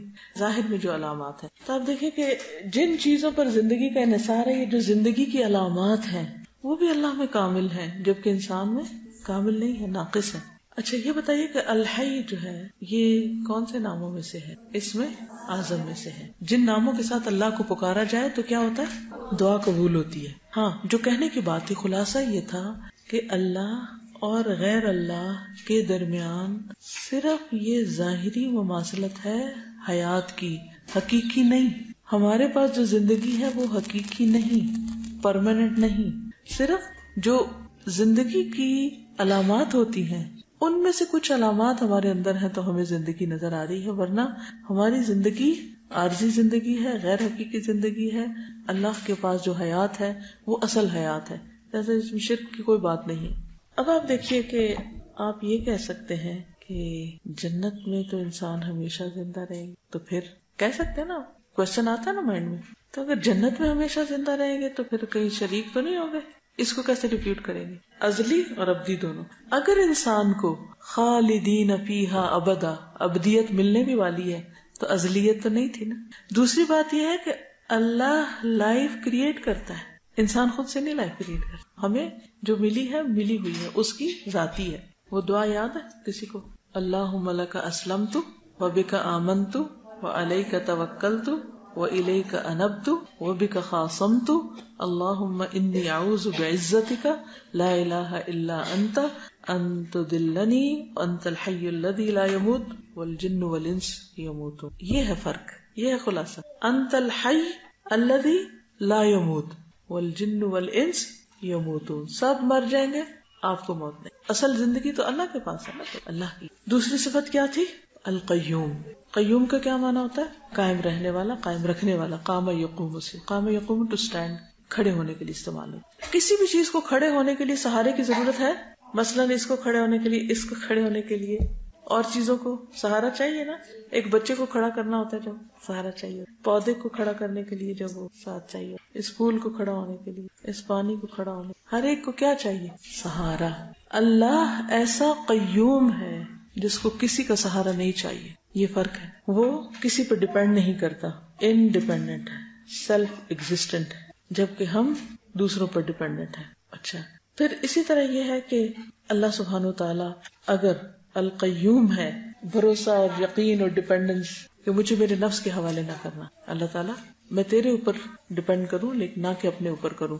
اور وہ دعا بھی مانگتے نا، یا حی یا قیوم برحمتک استغیث اصلح لی شأنی کلہ ولا تکلنی الی نفسی طرفۃ عین. صرف پلک جھپنے کی دیر بھی میں اپنے اوپر ڈپینڈ نہ کروں، اپنے اوپر ریلائے نہ کروں، اپنے اوپر سہارا نہ لوں کہ میں کر لوں گی یا میرے اندر ہے یا میرے پاس ہے یا میری طاقت ہے. کچھ بھی ہے، ہدایت ہے تو اللہ دیتا ہے، رزق ہے تو اللہ دیتا ہے، زندگی دے تو اللہ دیتا ہے، قائم رکھے ہوئے تو اللہ رکھے ہوئے. یعنی میں اپنی ہر چیز میں اس کی محتاج ہوں. ٹھیک ہے، تو اللہ لا الہ الا هو الحی القیوم. قرآن پاک میں بھی ہمیں کہا گیا نا، وتوکل علی الحی الذی لا یموت. یہ ایک اور چیز یاد رکھیے کہ یہ دونوں صفات ساتھ ساتھ کیوں آ رہی؟ الحی القیوم ساتھ ساتھ کیوں؟ کیونکہ جو زندہ ہے وہ قائم ہے، وہ زندگی دینے والا ہے، وہ قائم رکھنے والا. قیوم میں صرف قائم رہنے کا معنی نہیں، قائم رکھنے کا معنی بھی ہے. ٹھیک ہے، اور اسی سے پھر توکل کی بات ہم نے سیکھی کہ جب وہ قائم رکھے ہوئے تو ہم ڈپینڈ اس سٹینڈ پہ نہ کریں، اس پہ نہ کریں، اس پہ نہ کریں. اچھا، ایک ہوتا ہے ہمارے مادی وجود. مثلاً اب مجھے اٹھنا ہے نا، تو میں کیسے اٹھوں گی؟ اس کا سہارا لوں گی کھڑے ہونے کے لیے، اس کا سہارا لوں گی. یہ میرے مادی وجود کو اس کی ضرورت ہے. ٹھیک، لیکن میں صرف میرا یہ بینگ نہیں ہے، اس کے اندر بھی ایک ہے، میری روح بھی ہے. اور کیا ہے؟ اندر میری روح ہے نا، دل دماغ ہے نا، میری سوچ نیت ارادہ ہے نا. تو ایسی صورت میں مجھے کیا کرنا چاہیے؟ اس کو بھی کسی سہارے کی ضرورت ہے یا نہیں؟ مشکل وقت میں کسی کی ضرورت ہے کہ میں کسی پر ڈپینڈ، کوئی میرے کام آئے، کوئی میری مدد کرے. اس صورت میں کیا کرنا چاہیے؟ تو ہمیں قرآن مجید میں سکھایا گیا وَتَوَكَّلْ عَلَى الْحَيِّ الَّذِي لَا يَمُوتُ. اس پر توکل کرو جو زندہ ہے اور جس کو آگے کیا ہے؟ لَا تَأْخُذُهُ سِنَةٌ وَلَا نَوْمٌ. نہ اس کو اونگ آتی ہے اور نہ نیند آتی ہے. نیند ہماری ویکنس ہے کہ نہیں؟ ہم نیند کے آگے بے بس ہو جاتے ہیں یا نہیں ہو جاتے ہیں؟ کوئی شخص ذرا تھوڑی دیر کے لیے سوچئے، کوئی شخص کتنا بھی بریو کیوں نہ ہو، کتنا بھی اسٹرانگ کیوں نہ ہو، کتنا بھی طاقتور کیوں نہ ہو، پاورفل کیوں نہ ہو، کوئی بھی کیوں نہ ہو، کوئی اسکالر ہو، کوئی بادشاہ ہو، کوئی کچھ بھی ہو، جب نیند آتی ہے تو کیا ہوتا ہے؟ بیٹھا رہتا ہے، لیٹنا پڑتا ہے. ہم سب سے زیادہ اکڑ میں کب ہوتے ہیں؟ جب ہم کھڑے ہوتے ہیں. اس سے کم جب ہم بیٹھ جاتے ہیں، اور اس سے کم لیٹنا کس چیز کا سمبل ہے؟ عاجزی کا. جو لوگ سجدہ نہیں بھی کرتے نا، وہ بھی ان کو لیٹنا پڑتا ہے. جب کشتی میں پہلوان پچھاڑتا ہے تو کیا کرتا ہے؟ لٹا دیتا ہے نا. تو گویا نیند ہمارے لیے کیا ہے؟ پہلوان ہے جو ہم کو ہر روز ہرا دیتی ہے. ہر روز ہماری حقیقت ہمیں یاد دلاتی ہے کہ ہم بہت کمزور انسان ہیں. اور کچھ لوگ تو اگر وہ 8, 9, 10 گھنٹے نہ سوئے تو کام ہی نہیں کر سکتے. یہ اور بھی زیادہ ویکنس ہے. یعنی کچھ آپ نے دیکھا ہوگا جو جتنے اسٹرانگ ہوتے ہیں یا مینٹلی اسٹرانگ ہوتے ہیں تو ان لوگ وہ اتنے کم سوتے ہیں. تھوڑا سا بھی سو کے ان کی وہ بہت کام کر لیتے ہیں. آپ کسی ایسے شخص کو جانتے ہیں کہ 2 گھنٹے سوتا ہو، بس 1 یا 2 گھنٹے سوتا ہو؟ ڈاکٹر ذاکر نائک تھوڑا سا بھی سوتے ہیں ان کو کافی ہو جاتی ہے. وہ نہیں. دنیا میں اور لوگ بھی ہیں کہ جو کم سوتے ہیں، اور وہ اتنا سونا بھی. ہم اس دفعہ جب عمرے پر تھے نا تو وہ الحمدللہ ہر روز تراویح ایک ہی جگہ پر ہوتی تھی ہماری. تو وہ تراویح کے آس پاس کچھ نہ کچھ باتیں بھی ہوتی تھی. خیر، ان کی تھوڑی بیچ میں طبیعت خراب ہوئی تو ڈاکٹر نے کہا کہ آپ اتنا آرام کیا کریں، اس وقت کھانا کھایا کریں. تو وہ کہتے ہیں کہ مجھے موت سے نہیں ڈراؤ، اگر میں مر بھی گیا تو مجھے اس بات کی فکر نہیں، کیونکہ میں نے عام شخص اپنی زندگی کے اتنے گھنٹے استعمال کرتا روزانہ، تو اگر میں عام لوگوں کی نسبت 6 گھنٹے یا 4 گھنٹے بھی روز زیادہ استعمال کرتا ہوں تو آلریڈی میری لائف دوسروں کے مقابلے میں زیادہ ہے. اگر کسی نے 40 سال کام کیا ہے تو میں نے اس کے مقابلے میں 50 آلریڈی کر لیا ہے، کیونکہ میں اتنے گھنٹے کم سوتا ہوں. اصل میں ہماری زندگی کیا ہے؟ جب ہم جاگ کے کچھ کر رہے ہوتے ہیں، اور جب ہم کچھ کر نہیں رہے ہوتے، سو رہے ہوتے ہیں، تو وہ تو مرے ہوئے ہوتے ہیں. وہ تو موت کے برابر ہے نا. نیند کیا ہے؟ موت کی بہن. تو اس میں وہ تو کچھ نہیں کر رہے ہیں، گویا ہم ہے ہی نہیں دنیا میں. تو جتنا زیادہ کوئی اپنے نفس کے ہاتھوں ویک ہوتا ہے، کمزور ہوتا ہے، جس کی زندگی میں کوئی مقصد نہیں ہوتا، اس کو سونے کے سوا کوئی کام نہیں ہوتا، اور وہ اسی پہ ہی ناراض رہتا ہے، مجھے سونے نہیں دیا گیا، میری نیند نہیں پوری ہوئی. وہ اس کے سر پہ سوار رہتی ہے بات. اتنا سیلف پٹی کا شکار ہو جاتے ہیں اگر کسی دن کم سونے کو ملے. بھوکے رہ لیں گے، کھانا نہ ملے کوئی بات نہیں. اگر نیند آ رہی ہے، مثلا اگر 2 چیزوں میں ایک میں چوائس کرنی پڑے، سونے اور کھانے میں، اگر نیند آ رہی ہے اور کھانا بھی رکھا ہوا، تو بعض اوقات آپ نے دیکھو کہ مزیدار بھی کھانا پڑا ہو نا، تو ہم کہتے ہیں بس ہمیں سونے دو. ایون بعض اوقات شدید پیاس بھی لگی ہوتی ہے، لیکن اگر نیند آ رہی ہے تو ہم کہتے ہیں چھوڑو پانی، اگر پانی پیے تو آنکھ کھل جائے گی، اس لیے سو جاتے ہیں، اٹھ کے پانی پی لیں گے. یعنی انسان اتنا کمزور ہے، اتنا بے باسا نیند کے آگے. اب اس کمزوری اپنی کو دیکھیے اور اللہ سبحانہ وتعالیٰ کی ذات کو کہ وہ کبھی سویا ہے ہی نہیں. صرف ایک ہی ہستی جو کبھی نہیں سوئی کیا اس کو اونگ بھی نہیں آتی. کیونکہ اگر ہم کبھی تھوڑا سوئے نا تو پھر سارا دن کیا کرتے رہتے ہیں، ادھر سوئے ادھر سوئے ادھر سوئے، نہ پتہ چلتا لوگوں میں بیٹھے ہیں، نہ پتہ چلتا کسی نماز پڑھ رہے ہیں. حتیٰ کہ ہم نماز میں بھی سو جاتے ہیں. کبھی سوئے آپ نماز میں؟ کلاس میں تو خیر وہ تو بہت ہی اچھی سونے کی جگہ ہے، میٹھی میٹھی لوریاں مل رہی ہوتی ہیں تو سونا ہی سونا ہے. تو انسان کی بہت سی ویکنیس ہے، لیکن اس میں سب سے بڑی ویکنیس اس کی نیند ہے. بھوکا بھی انسان زندہ رہ لیتا ہے، لیکن اگر اس کو مسلسل کچھ عرصہ جگایا جائے تو مر جائے، وہ برداشت ہی نہیں کر سکتا. یعنی کوئی نسخہ ہے ہی نہیں کہ آپ اپنے آپ کو، مثلا مہاتما بدھ اور لوگوں نے کئی دن فاقے بھی کیے پھر بھی زندہ بچے رہے، لیکن سونے سے وہ بھی نہیں، کچھ کہیں نہیں. آپ کو پوری تاریخ میں یہ نہیں ملے گا کہ فلاں بندہ تھا ولی اللہ، وہ کبھی سویا ہی نہیں تھا. نو وے. یہی سے فرق ہو جاتا خالق اور مخلوق میں. ہاں، نیند تو سولی پر بھی آ جاتی، سلیب پہ بھی آ جاتی، لیکن اللہ سبحانہ وتعالیٰ کبھی نہیں سوتے، سوئے ہی نہیں، کبھی غافل ہوئے ہی نہیں. جب قرآن پاک میں آتا ہے نا وَمَا اللَّهُ بِغَافِلٍ عَمَّا تَعْمَلُونَ، کیا مطلب اس کا؟ اللہ غافل ہی نہیں ان کاموں سے جو تم کرتے ہو. مطلب یہ ہے کہ وہ کسی وقت بھی نہ سوتا ہے، نہ نیند آتی، نہ اونگ آتی ہے کہ وہ بھول جائے اور اس کو پتہ ہی نہ چلے کہ بندے کیا کر گئے. کیونکہ اگر وہ سو جائے یا اس کو اونگ آ جائے تو پھر کیا ہوگا؟ بعض اوقات ایسا ہوتا ہے نا، آپ جیسے آپ میں سے کچھ مدرز ہوں گی، کبھی آپ کی طبیعت خراب ہو، کبھی بخار ہو، یا کبھی آپ آکورڈ ٹائم پہ سو جائیں تو بچے کیا کرتے ہیں؟ گھر کا نظام کتنا خراب ہوتا ہے اگر آپ دیر سے اٹھیں، یا آپ دن میں زیادہ سو جائیں، یا آپ رات جلدی بھی سو جائیں. تو سب سے آخر میں سونا پڑتا ہے کہ سب سو جائیں پھر ہم سوئیں گے، کیونکہ ہر طرف نظر رکھنی ہوتی. تو اللہ سبحانہ وتعالیٰ تو سارے بندوں کے اعمال دیکھ رہا ہے اور کبھی بھی غافل نہیں ہوا ان سے. اس لیے اس میں اور بندوں میں، مخلوق میں بہت بڑا فرق ہے. آج کے لیے اتنا ہی کافی ہے. لا تاخذہ سنۃ ولا نوم. کوئی کوشچن ہے تو آپ کر لیجیے. جی، وہ جس دن عرفہ ہے اسی دن، جس دن حاجی حج کر رہے ہیں، جو 9 ذی الحج کا روزہ نا، جس کا وہ 2 سال کا ثواب کا ہے، وہ اس کے ساتھ ہی رکھے.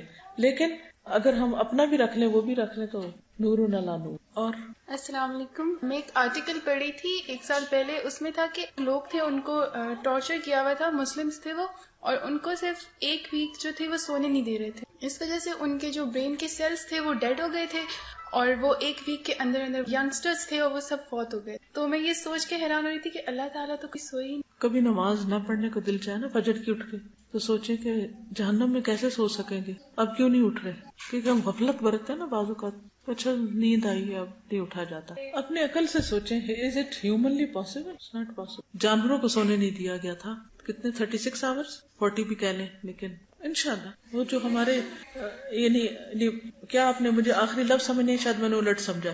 دیکھیں اللہ تعالیٰ اس کو قبول کر لیں گے انشاءاللہ، ٹھیک ہے. کیونکہ جو چیز ہمارے بس میں نہیں ہوتی اس کے اوپر پوچھ نہیں. وہ ہے نا کہ رفع القلم عن 3، 3 چیزوں سے قلم اٹھا لیا گیا، 3 لوگوں سے. کون کون؟ سویا ہوا جب تک وہ بیدار نہ ہو. اگر نماز میں بھی سو رہے ہیں اور وہ قلم اٹھا لیا گیا، گناہ نہیں لکھا جا رہا. اور دوسرا مجنون جب تک کہ وہ ٹھیک نہ ہو جائے. اور تیسرا بچہ جب تک وہ بالغ نہ ہو جائے. چھوٹے بچوں پر بھی حساب نہیں، ٹھیک ہے. اللہ سبحانہ وتعالیٰ کی ایک صفت ہے کہ لا تأخذہ سنۃ ولا نوم، کہ نہ اس کو اونگ آتی ہے اور نہ اس کو نیند آتی، کسی لمحے بھی وہ غافل نہیں ہوتا. اگر ہم دن کے وقت کوئی کام کرتے ہیں تو ہمارے اعمال شام کے وقت اللہ تعالیٰ کے پاس پہنچ جاتے ہیں، اور اسی طرح رات کے اعمال صبح کے وقت. دن کے کام رات کے وقت اور رات کے کام صبح کے وقت. اللہ کے پاس پہنچ جاتے ہیں، اور وہ ہر دم ہمارے اعمال کو دیکھ رہا ہوتا ہے. رات اور دن کے علاوہ آپ دیکھیے کہ جب ہمارے ہاں رات ہوتی ہے تو دنیا کے کسی اور حصے میں دن ہوتا ہے. یہاں دن کے 12 بجے، وہاں رات کے 12 بجے، وہاں رات کا 1 بجے، اور یہاں دن کا 1 ہے. تو اگر اللہ سبحانہ وتعالیٰ ہماری طرح رات کو سو جائیں تو وہ لوگ تو پھر موج کریں، جو چاہیں کریں، ان کو دیکھنے والا کوئی ہو ہی نہ. تو اللہ تعالیٰ ان کو بھی دیکھتا ہے، سب کو دیکھتا ہے اور سوتا نہیں. لہو ما فی السماوات و ما فی الارض، اسی کے لیے ہے جو کچھ آسمانوں میں ہے اور جو زمین میں ہے. ہیون اور ارتھ میں جو کچھ ہے سب اس کی ملکیت ہے، وہ مالک ہے، وہی مالک. یہ بھی کہا جا سکتا ہے کہ اللہ ہر چیز کا مالک ہے، لیکن یہ کہا کہ لہو، سب سے پہلے لہو، اسی کا ہے. اور اس لہو کی وجہ سے کلام میں حصر پیدا ہو گیا. اگر آپ عربی گرامر تھوڑی سی جانتے ہو تو حصر کا مطلب ہے کہ حصار کر لیا، یعنی کہ کوئی چیز اس آسمان اور زمین میں ایسی ہے نہیں جو اس کی ملکیت نہ ہو. ہر چیز ہی اس کی ملکیت میں، ہر چیز کا مالک وہی ہے. کوئی بھی کریشن جو زمین میں ہے، اب گنیے اس کو، جانیے اس کو، دیکھیے اس کو، کون کون سی. آپ میں سے کوئی اسکول ٹیچر ہیں، بچوں کو آپ اینیمل کنگڈم کے بارے میں بتاتے ہیں، کتنے قسم کے اینیملز ہوتے ہیں، 4 لیگڈ، کرال کرتے ہیں، ایمفیبینز. یعنی اگر آپ صرف ان کے گروپس ہی دیکھیں نا، ان کے گروپ نیم ہی کو دیکھیں، انڈیویجولس کو نہ دیکھیں، گروپ نیمز. حیرت ہوتی ہے کہ ان کی ڈفرنٹ جو ان کی اقسام ہیں اور ان کی شکلیں ہیں اور ان کی کلرز ہیں اور ان کے سائزز ہیں اور ان کے کام ہیں، اور پھر ان کی فوڈ مختلف طرح کی، اور ان کی عقل گم ہو جاتی ہے کہ اتنی ورائٹی ہے، اتنی ورائٹی. باقی میں جو مدرز ہیں انہوں نے بچوں کو ہوم ورک کرائے ہوں گے اور پتہ ہوگا کہ جب انہیں ایگزامز میں یاد کرنی ہوتی ہیں ٹرمز، تو ان کو ٹرمز بنا کے نہ یاد کروایا کرے بچوں، ان کو اللہ کی کریشن بنا کے دکھایا کرے کہ یہ دیکھیں یہ کس طرح بنایا اس نے، یہ اس کا اور اس کا فرق بتائیں. ان کی آوازیں پھر ملٹی ڈائمینشنل فیچر جو ہیں وہ دکھایا کرے. کسی بھی چیز کو جب ڈیفائن کرنا ہوتا ہے تو اس کا رنگ، کلر، سائز، قسم، اس کی عادتیں، اس کا بہت ساری جو اس کی خصوصیات ہیں، ان سب کے ساتھ یہ سب کچھ کس کا ہے؟ جس نے پیدا کیا. obviously جو ان کا کریٹر ہے اسی کا ہے، ہمارا نہیں ہے. ہم تو جانتے بھی نہیں ان کو. اگر ہم جانتے نہیں تو ہم مالک کہاں سے ہو سکتے؟ مالک بھی نہیں ہو سکتے. لہو ما فی السماوات و ما فی الارض. میں نے زمین کی بات حالانکہ آسمانوں کی پہلے ہے، زمین کی میں نے پہلے اس لیے کی ہے کہ زمین ہماری کلوزسٹ ہے، اس پہ بہت سی چیزیں ہم دیکھتے بھی. آسمان کی چیزیں تو ہم میں سے کسی نے کوئی دیکھی نہیں سوائے اس کے جو سامنے ستارے سیارے نظر آتے ہیں، دیٹس اٹ. اس سے پیچھے کیا 7 آسمانوں کے ذکر آتا ہے، کس نے 7 دیکھے؟ اور پھر ان 7 پر کیا کچھ ہے؟ نہ ہونے کے برابر بہت ہی تھوڑا ہے جو ہم جانتے ہیں، لیکن یہ سب اس کا ہے.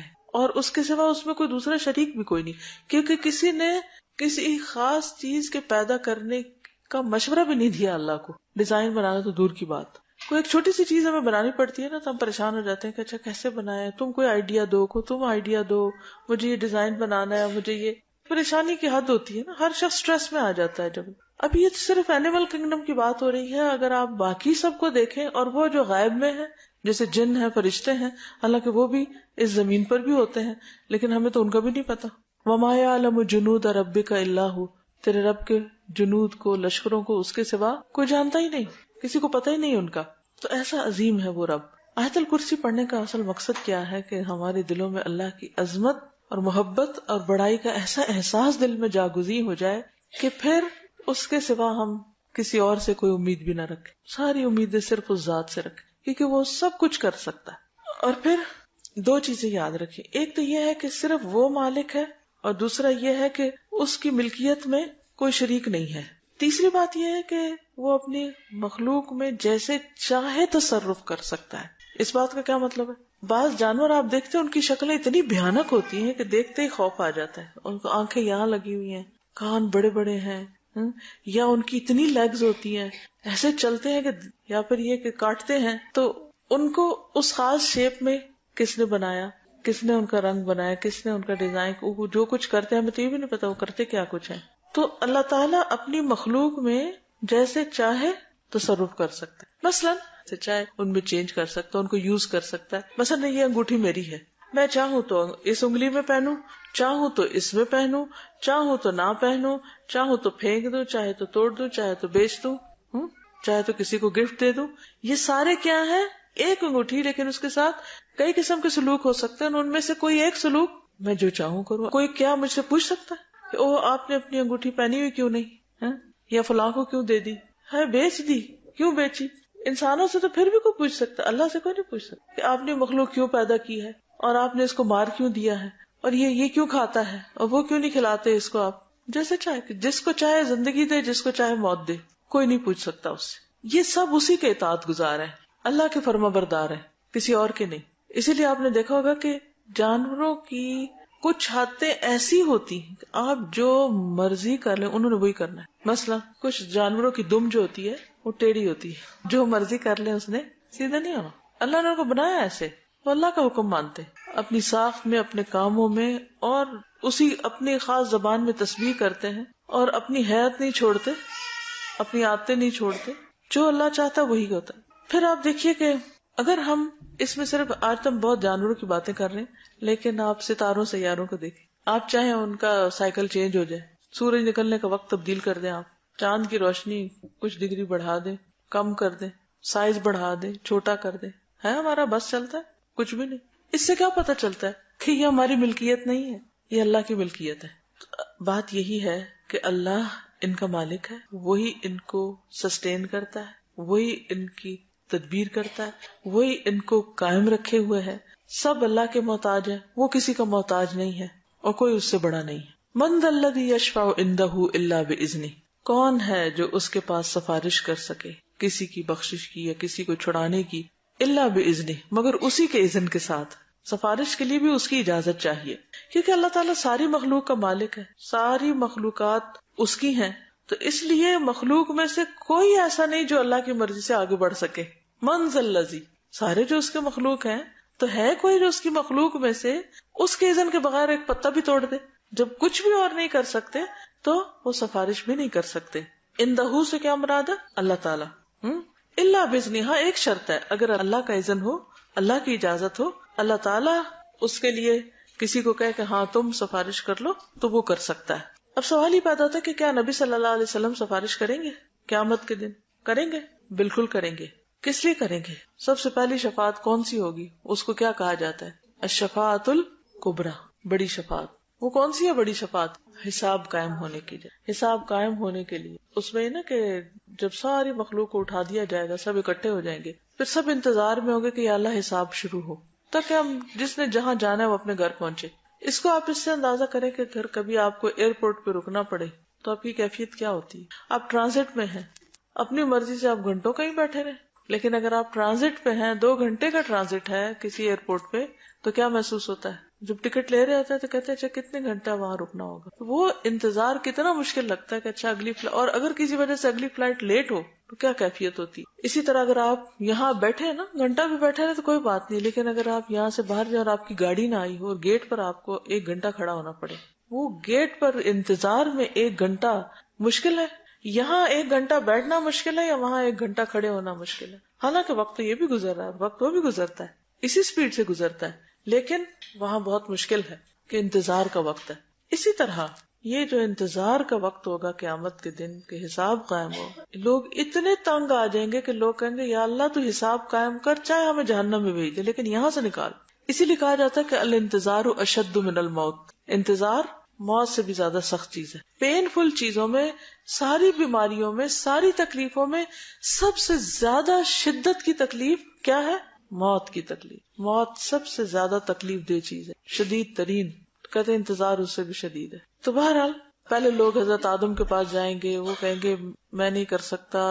نوح کے پاس جاؤ، وہاں جائیں گے، وہ کہیں گے میں بھی یہ نہیں کر سکتا. موسیٰ کے پاس جاؤ، عیسیٰ کے پاس جاؤ. تو مختلف پیغمبروں کے پاس جائیں گے، حتیٰ کہ حضور صلی اللہ علیہ وسلم کے پاس ہیں، ابراہیم علیہ السلام کے پاس بھی جائیں گے، کوئی مدد نہیں کرے گا.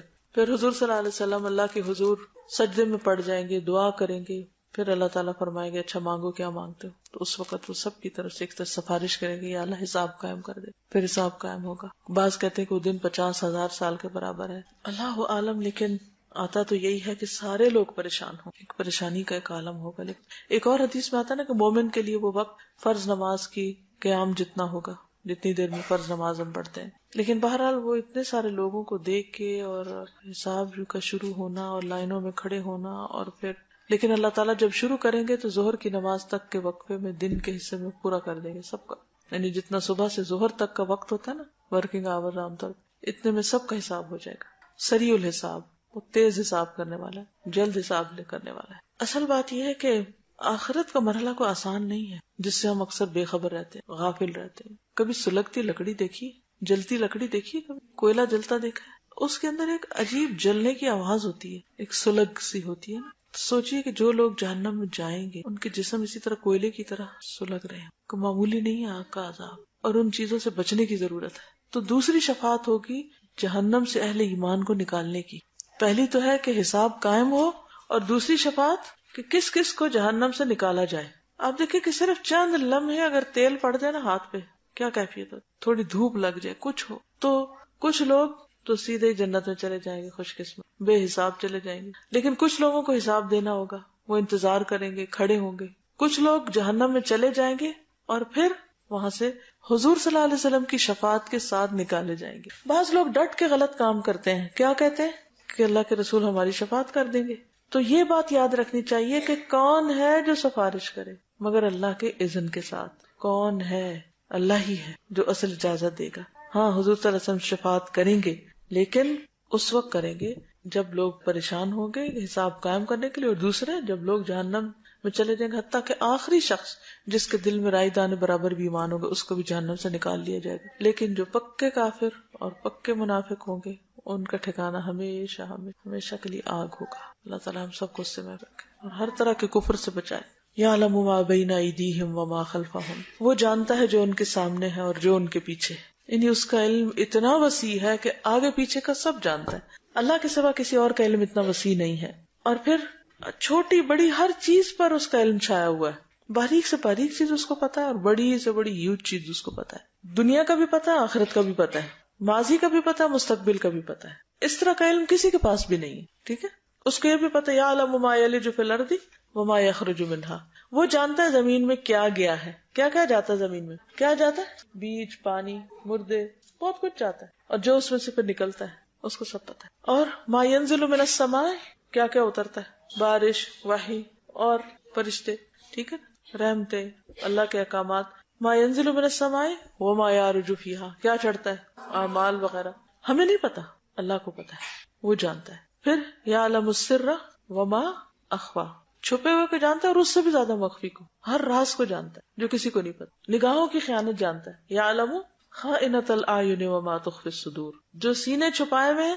وَلَقَدْ خَلَقْنَا الْإِنسَانَ وَنَعْلَمُ مَا تُوَسْوِسُ بِهِ نَفْسُهُ، دلوں کے اندر اٹھنے والے وسوسے تک جانتا ہے. ہر چیز وہ جانتا ہے، کہاں چھپ سکتے ہیں، کہاں بھاگ سکتے ہیں. اس کے برعکس مخلوق کے پاس اس علم کا اتنا حصہ بھی نہیں جتنا ایک سمندر میں سے ایک چڑیا چونچ میں ایک پانی کا قطرہ نکالے. ساری مخلوق کا علم بس اس قطرے جتنا ہے اس سمندر کے مقابلے میں، نہ جاننے کے برابر. اول تو ہم کسی ایک فیلڈ کا بھی احاطہ نہیں کرتے، چاہے کوئی کسی میں پی ایچ ڈی ہو یا ماسٹرز ہو یا کچھ بھی تخصص کا درجہ رکھتا ہو، لیکن ہر چیز نہیں جانتا. مثلا آپ دیکھیں کہ صرف اسلامک اسٹڈیز کو ہی آپ دیکھیں، اس میں اگر کسی کی قرآن میں مہارت ہے ضروری ہے، حدیث میں اگر چلو دونوں میں ہو تو فقہ میں نہیں، اگر اس چلو تینوں میں ہو تو ہسٹری میں نہیں، جو کہ چاروں میں ہو جائے تو مزید، اور جو اس کے آگے برانچز ہے اس میں نہیں. کسی پی ایچ ڈی پہ کس چیز پہ ہوتی ہے، کسی ایک چیز پہ، ایک سبجیکٹ ٹاپک پہ ہوتی ہے، اور وہ بس اتنے چیز کو جو جانتا ہے، باقی کا عام طور پہ وہ بھی جاہل ہوتا ہے. کسی ایک علم کے سارے پہلوؤں کا احاطہ وہ نہیں کرتا. یہ صرف اور صرف اللہ کی شان ہے. وَلَا يُحِيطُونَ بِشَيْءٍ مِّنْ عِلْمِهِ إِلَّا بِمَا شَاءَ، اور اللہ کے علم میں سے وہ کسی چیز کا احاطہ نہیں کر سکتے مگر جو وہ خود چاہے، جتنا وہ خود دینا چاہے. یہ بھی اللہ کی اپنی تقسیم ہے. اسی لیے ہمیں کیا کہا گیا، دعا مانگو ربی زدنی علما، کیونکہ وہ دیتا ہے، پیغمبروں کو بھی وہی دیتا ہے اور دوسروں کو بھی وہی دیتا ہے. اس لیے ہمیں اس بات کا حریص ہونا چاہیے، کیونکہ وَلَا يُحِيطُونَ بِشَيْءٍ مِّنْ عِلْمِهِ إِلَّا بِمَا شَاءَ، اللہ کے علم میں سے کوئی شخص کسی بھی چیز کا احاطہ نہیں کر سکتا، بس اتنا ہی جان سکتا ہے جتنا وہ چاہتا ہے. تو پھر اس سے ہم کیا کریں، مانگتے رہیں کہ ہمیں اور دے، ہمیں اور دے. اور یہ ایک پسندیدہ چیز ہے، یعنی علم میں اضافہ اور علم میں زیادتی کی خواہش جو ہے ایک بہت پسندیدہ خواہش ہے.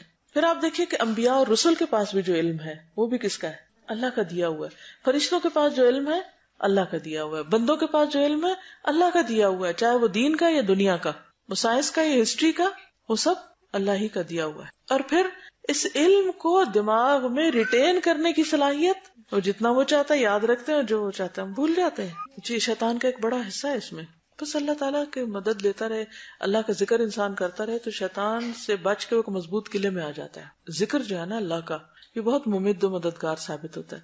ہر موقع پر نبی صلی اللہ علیہ وسلم اللہ تعالیٰ سے دعائیں کرتے ہیں اور مختلف طرح کے اللہ کے ساتھ ایک تعلق کی بات ہے. تو شیطان کا مقابلہ انسان نہیں کر سکتا، اللہ ہی ہے جو انسان کو شیطان سے بچائے. اعوذ باللہ من الشیطان. تو شیطان بلواتا بھی ہے، شیطان غصہ بھی دلاتا ہے، شیطان انسان کے اندر یعنی کہ آپ دیکھیں نا کہ انسان کے اندر مختلف چیزیں، اس کی بایولوجیکل نیڈز ہیں، اس کی ایموشنل نیڈز ہیں، اس کی مینٹل اور اس کی جو انٹلیکچوئل نیڈز ہیں، یہ ساری انسان کے اندر. پھر اس کے اندر ڈرائیوز ہیں، کچھ خواہشات ہیں اس کی. شیطان ہر رستے سے داخل ہوتا ہے، ہر چیز میں داخل ہونے کی کوشش کرتا ہے. اسی لیے کھانا کھانے کی دعا بتائی گئی، اسی بیوی کے پاس جاتے وقت کی دعا بتائی گئی. پھر اسی طرح قرآن بھی پڑھو تو کیا پڑھو؟ اعوذ باللہ پڑھو. اسی طرح یعنی ہر موقع کی مناسبت سے جو دعائیں ذکر ہیں، یہ دراصل شیطان کے شر سے محفوظ رکھنے کے لیے. تو وسع کرسیہ السماوات والارض، وسع چھائی ہوئی ہے، کرسیہ اس کی کرسی کے بارے میں جو معنی کیا جاتا ہے وہ اس کا فٹ سٹول. ایک ہے اس کا عرش اور ایک ہے اس کی کرسی. کتنی بڑی ہے اس کی کرسی؟ صرف اس کا فٹ سٹول کتنا ہے بڑا؟ وسع کرسیہ السماوات والارض. ایک طرف اس کے علم کی وسعت ہے، ولا یحیطون بشیء من علمہ الا بما شاء، اور دوسری طرف اس کے اختیار اور اس کا جو اس کے عرش کی وسعت اور اس کی طاقت، ان سب کا اظہار ہے. ایک ہے جو تھرون ہے اس کا، وہ سب سے گریٹسٹ چیز ہے دنیا میں، یعنی کائنات کے اندر نون چیزوں میں سب سے بڑی چیز اس کی کریشن میں سے اس کا عرش ہے. اور اس کا عرش کے آگے جو اس کا فٹ سٹول ہے وہ کتنا بڑا ہے، اس کے بارے میں آتا ہے کہ ساتوں زمین اور آسمان اس کے سامنے ایک مندری کی طرح جو صحرا میں پھینک دی جائے. صحرا کا پتہ نا آپ کو، ڈیزرٹ کتنا بڑا ہوتا ہے، چاروں طرف پھیلا ہوا. اس کے اندر اگر کوئی ایک رنگ ڈال دے نظر آئے گی کتنی چھوٹی ہے. تو ساتوں آسمان اور زمین وہ رنگ ہے کس کے مقابلے میں؟ اس کی کرسی کے مقابلے میں. اور اس کی کرسی پھر اسی طرح ہے اس کے عرش کے مقابلے میں، یعنی اس کا جو فٹ سٹول ہے. تو کرسی جو ہے وہ عرش کے بعد سب سے بڑی چیز ہے. ٹھیک ہے، پھر ساتوں آسمان، ساتوں زمینیں اور باقی چیزیں. تو اس سے دراصل اللہ کی عظمت، اس کے علم اور اس کی قدرت کا پتہ چلتا ہے ان دو آیتوں سے. وَلَا يَئُودُهُ حِفْظُهُمَا، ان دونوں کی حفاظت اس کو تھکاتی ہی نہیں، اس کو بور ہی نہیں کرتی. کن دونوں کی حفاظت؟ زمین و آسمان کی حفاظت. وہ سوتا ہی نہیں، وہ آنکھ بھی نہیں جھپکتا، اور ان کی حفاظت اس کے لیے کچھ مشکل کام نہیں. تو اگر آسمانوں اور زمین کی حفاظت اللہ کے لیے مشکل نہیں تو میری حفاظت کو مشکل ہے؟ میرے گھر کی حفاظت مشکل ہے اس کے لیے؟ میرے بچوں کی حفاظت مشکل ہے؟ کس کی حفاظت مشکل ہے؟ اس کے لیے کسی بھی چیز کی حفاظت مشکل نہیں، میرے لیے بہت مشکل ہے. میں اگر یہاں بیٹھی ہوں تو اس وقت گھر خالی ہے، سب کا یہی حال ہے، بچے پتہ نہیں کیا کر رہے ہیں، اور جو ہماری ملکیت کی چیزیں خدا جانے ان کا کیا ہو رہا ہے. کئی دفعہ ایسا تھا لوگ گھر سے باہر ہوتے گھر میں چوری ہو جاتی. ہمارے تو یہ حال ہے جو بہت عقل مند بنتے ہیں کہ اپنی ہر چیز کو لاکس میں اور پتہ نہیں کس طریقے سے سمیٹتے ہیں. ہمارے لیے مشکل ہے حفاظت، اس کے لیے کچھ بھی مشکل نہیں، ہر چیز کی حفاظت کرتا ہے. اور بڑی بات یہ ہے نا حفاظت کی اس کی کہ ہر ایک کو کام کرنے کا موقع مل رہا ہے، ورنہ تو ہر چیز آپس میں ٹکرا جائے، بندہ بندے کو مار ڈالے چھوٹی چھوٹی بات کو. اب بھی ہوتا ہے، لیکن پھر اسی طرح آپ دیکھیں کہ چیونٹیاں کس طرح سروائیو کرتی، باقی مخلوق جن کو ہمارا اسپرے کرتے رہتے ہیں پھر وہ کس طرح نکل آتے، چھوٹے سے چھوٹا کیڑا کس طرح سروائیو کرتا ہے. تو اللہ تعالیٰ کے اذن سے ان کو بھی جینے کا موقع ملتا ہے. تو وَلَا يَئُودُهُ حِفْظُهُمَا وَهُوَ الْعَلِيُّ الْعَظِيمُ. جب بھی آپ کو اپنے بچوں کی یا اپنے گھر کی یا اپنے آپ کی، اپنے مستقبل کی کسی چیز کا خوف آئے، اس کا کیا بنے گا، اس کا کیا بنے گا، واللہ خیر حافظا وهو ارحم الراحمین، اللہ سب سے بہترین حفاظت کرنے والا ہے اور وہ ارحم الراحمین ہے. میں اپنا سب کچھ اس کے سپرد کرتی ہوں. اس سے آپ کی کیفیت کیسے ہوگی؟ اطمینان، سکون، بے فکر. مثلا آپ بچوں کو 100 باتیں سمجھاتے ہیں، یہاں نہیں جانا، یہ نہیں کرنا، وہاں نہیں ہاتھ ڈالنا، ایسا نہیں کرنا، ویسا نہیں کرنا. گھر سے نکلتے ہیں تو آپ کو ایک پریشانی لاحق ہو جاتی. اب 5 بچے مثلاً آپ کے، آپ 5 جگہوں پہ جا سکتے ہیں 5 کے ساتھ؟ نہیں جا سکتے. آپ ان کی شادی کرتے ہیں، آپ کو پھر فکر رہتا پتہ نہیں اب ان کا کیا ہوگا. ان کی حفاظت کر سکتے؟ نہیں کر سکتے. ہم سو رہے ہیں، اپنے گھر کی حفاظت کر سکتے؟ نہیں کر سکتے. کس چیز کی ہم کر سکتے؟ تو یہ سارا بوجھ ہم اپنے اوپر لے رہے. اسٹریس، اسی کا نام اسٹریس ہے. اس کا کیا ہوگا، اس کا کیا ہوگا، اس کا یہ نہ یہ ہو جائے، وہ نہ ہو جائے. کچھ لوگ تو بہت چھوئے ہوئے ہوتے ہیں اور فوبیاز ہوتے ہیں ان کو مختلف طرح کے، اس سے طرح طرح کے خوف آتے ہیں. خوف کا علاج صرف یہ ہے کہ انسان اللہ کی جناب میں پناہ لے، اپنے آپ کو اللہ کے حوالے کر دے. اور ہر چیز جس کے جانے کا ڈر ہے، جس کے چوری ہونے کا ڈر ہے، وہ کیا کرے، اس کو اللہ کے سپرد کر دے. وَهُوَ الْعَلِيُّ الْعَظِيمُ، اور وہ بڑا ہے، بہت ہی عظیم. قرآن پاک میں العلی العظیم کا لفظ بھی آتا ہے، العلی الکبیر کا بھی آتا ہے، العلی الحکیم کا بھی آتا ہے. اس کا مطلب یہ ہے کہ وہ اپنی ذات میں، اپنی صفات میں، اپنے قہر میں، اپنے وجود میں، ہر چیز میں سب سے ٹاپ اوپر ہے علی. اور علی کے ساتھ پھر عظیم، وہ العلی العظیم، اس کو مزید فورٹیفائی کرے، یعنی کہ مزید قوت دے رہا ہے. اب آپ دیکھیے وہ سب سے بلند ہے. اپنی ذات میں کیسے سب سے بلند ہے؟ ارے وہ عرش پر ہے، وہ العلی، اس کی ذات سب سے اونچی ہے، سب سے اوپر ہے وہ. دنیا میں تو آپ دیکھیں کہ آپ بڑی سے بڑی عمارت بنا لیتے ہیں، اس کے سب سے اوپر فلور پہ کہہ کہ میں سب سے اونچا ہو گیا. آپ دیکھو بچے بھی کھیلتے ہیں نا کہ میں تم سے اونچا. ایک انسان کے اندر ایک کمزوری ہے اس کی کہ میں اونچا ہو جاؤں کسی طرح. جس کا قد چھوٹا ہوتا ہے وہ ایک کمپلیکس میں رہتا ہے، ایڑیاں اٹھا اٹھا کے چلتے ہیں، ہیل بڑی بڑی پہنتے ہیں علی بننے کے لیے، اونچے ہونے کے لیے. اسی طرح مرتبہ مقام کے اعتبار سے لوگ اونچا ہونا چاہتے ہیں. لیکن یہاں پر آپ دیکھیے کہ اللہ سبحانہ وتعالیٰ اپنی ذات میں بھی اس کے عرش کے اوپر کچھ نہیں، اور ساتوں آسمان. اور پھر جب معراج پر حضور صلی اللہ علیہ وسلم تشریف لے گئے تھے تو وہ آخری مقام جو اللہ تعالیٰ کا عرش ہے وہاں تک تو جبریل بھی نہیں جا سکتا، کوئی بھی نہیں جا سکتا. ٹھیک ہے، تو وہ سب سے بلند ہے.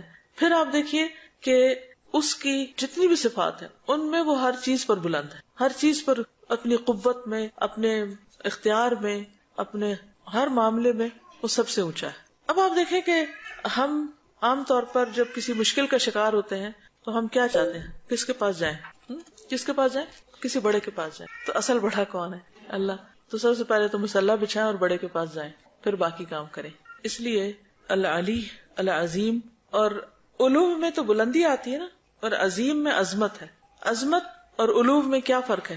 مقام اور مرتبے کی طرف اشارہ ہے. علو تو اس کا یعنی کہ فزیکلی اس کا سب کے اوپر ہونا ہے، اور عظمت میں مقام، مرتبہ، تمام چیزیں آ جاتی. مقصد یہ ہے کہ جتنی تعظیم اس کی جانی چاہیے، جتنا بڑا مقام اور مرتبہ ہماری نگاہ میں اللہ سبحانہ وتعالیٰ کا ہونا چاہیے اتنا کسی اور کا نہ ہو. سمجھ میں؟ وہ ہے العلی العظیم. اسی لیے قرآن پاک میں آتا ہے ما لکم لا ترجون للہ وقارا.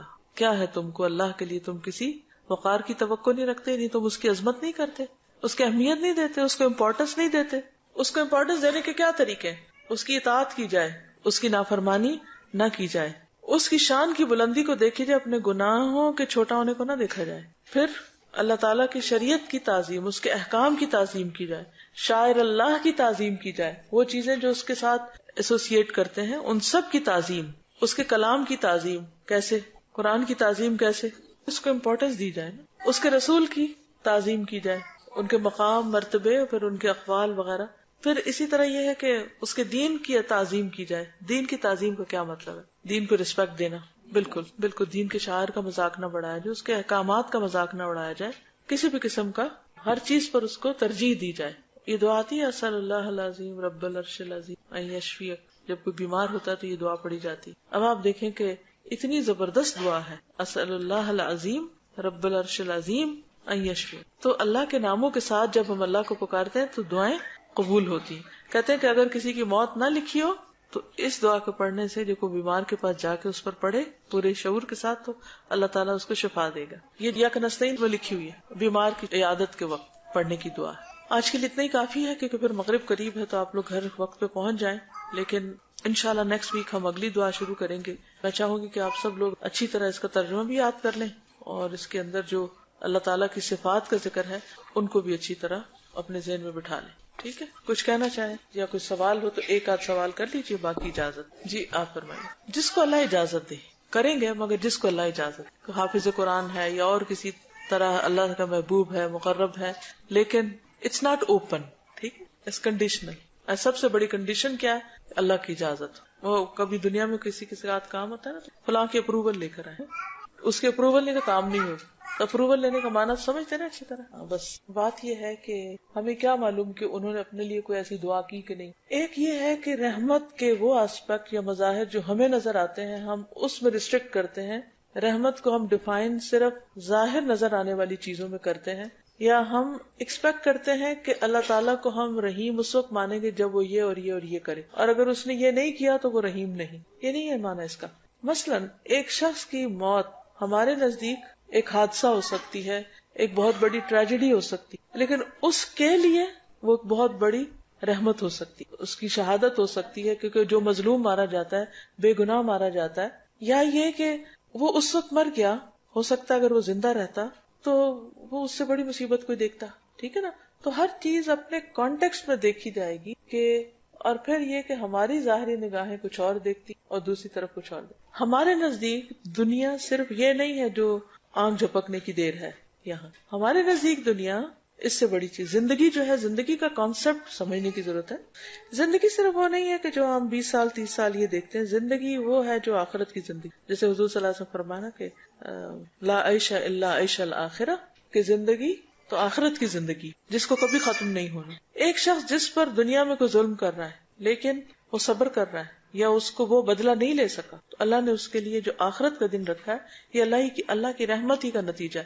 یہ سورۃ الفاتحہ میں ہم جو کہتے ہیں نا، الحمدللہ رب العالمین الرحمن الرحیم مالک یوم الدین، تو رب کی تعریف کیوں؟ کیونکہ وہ مالک یوم الدین ہے. حیرت ہوتی ہے کہ قیامت کے دن کا مالک ہے تو اس میں تعریف کی کیا بات ہے؟ یہی تعریف کی ہے کہ وہ ہر چیز کو اپنے وسیع علم کی بنا پر دیکھ کر اس کا فیصلہ کرے گا اور لوگوں کو ان کے ظلم کا پورا بدلہ دے گا. اجازت. السلام علیکم ورحمۃ اللہ وبرکاتہ. سبحانک اللہم وبحمدک، نشہد ان لا الہ الا انت، نستغفرک ونتوب الیک.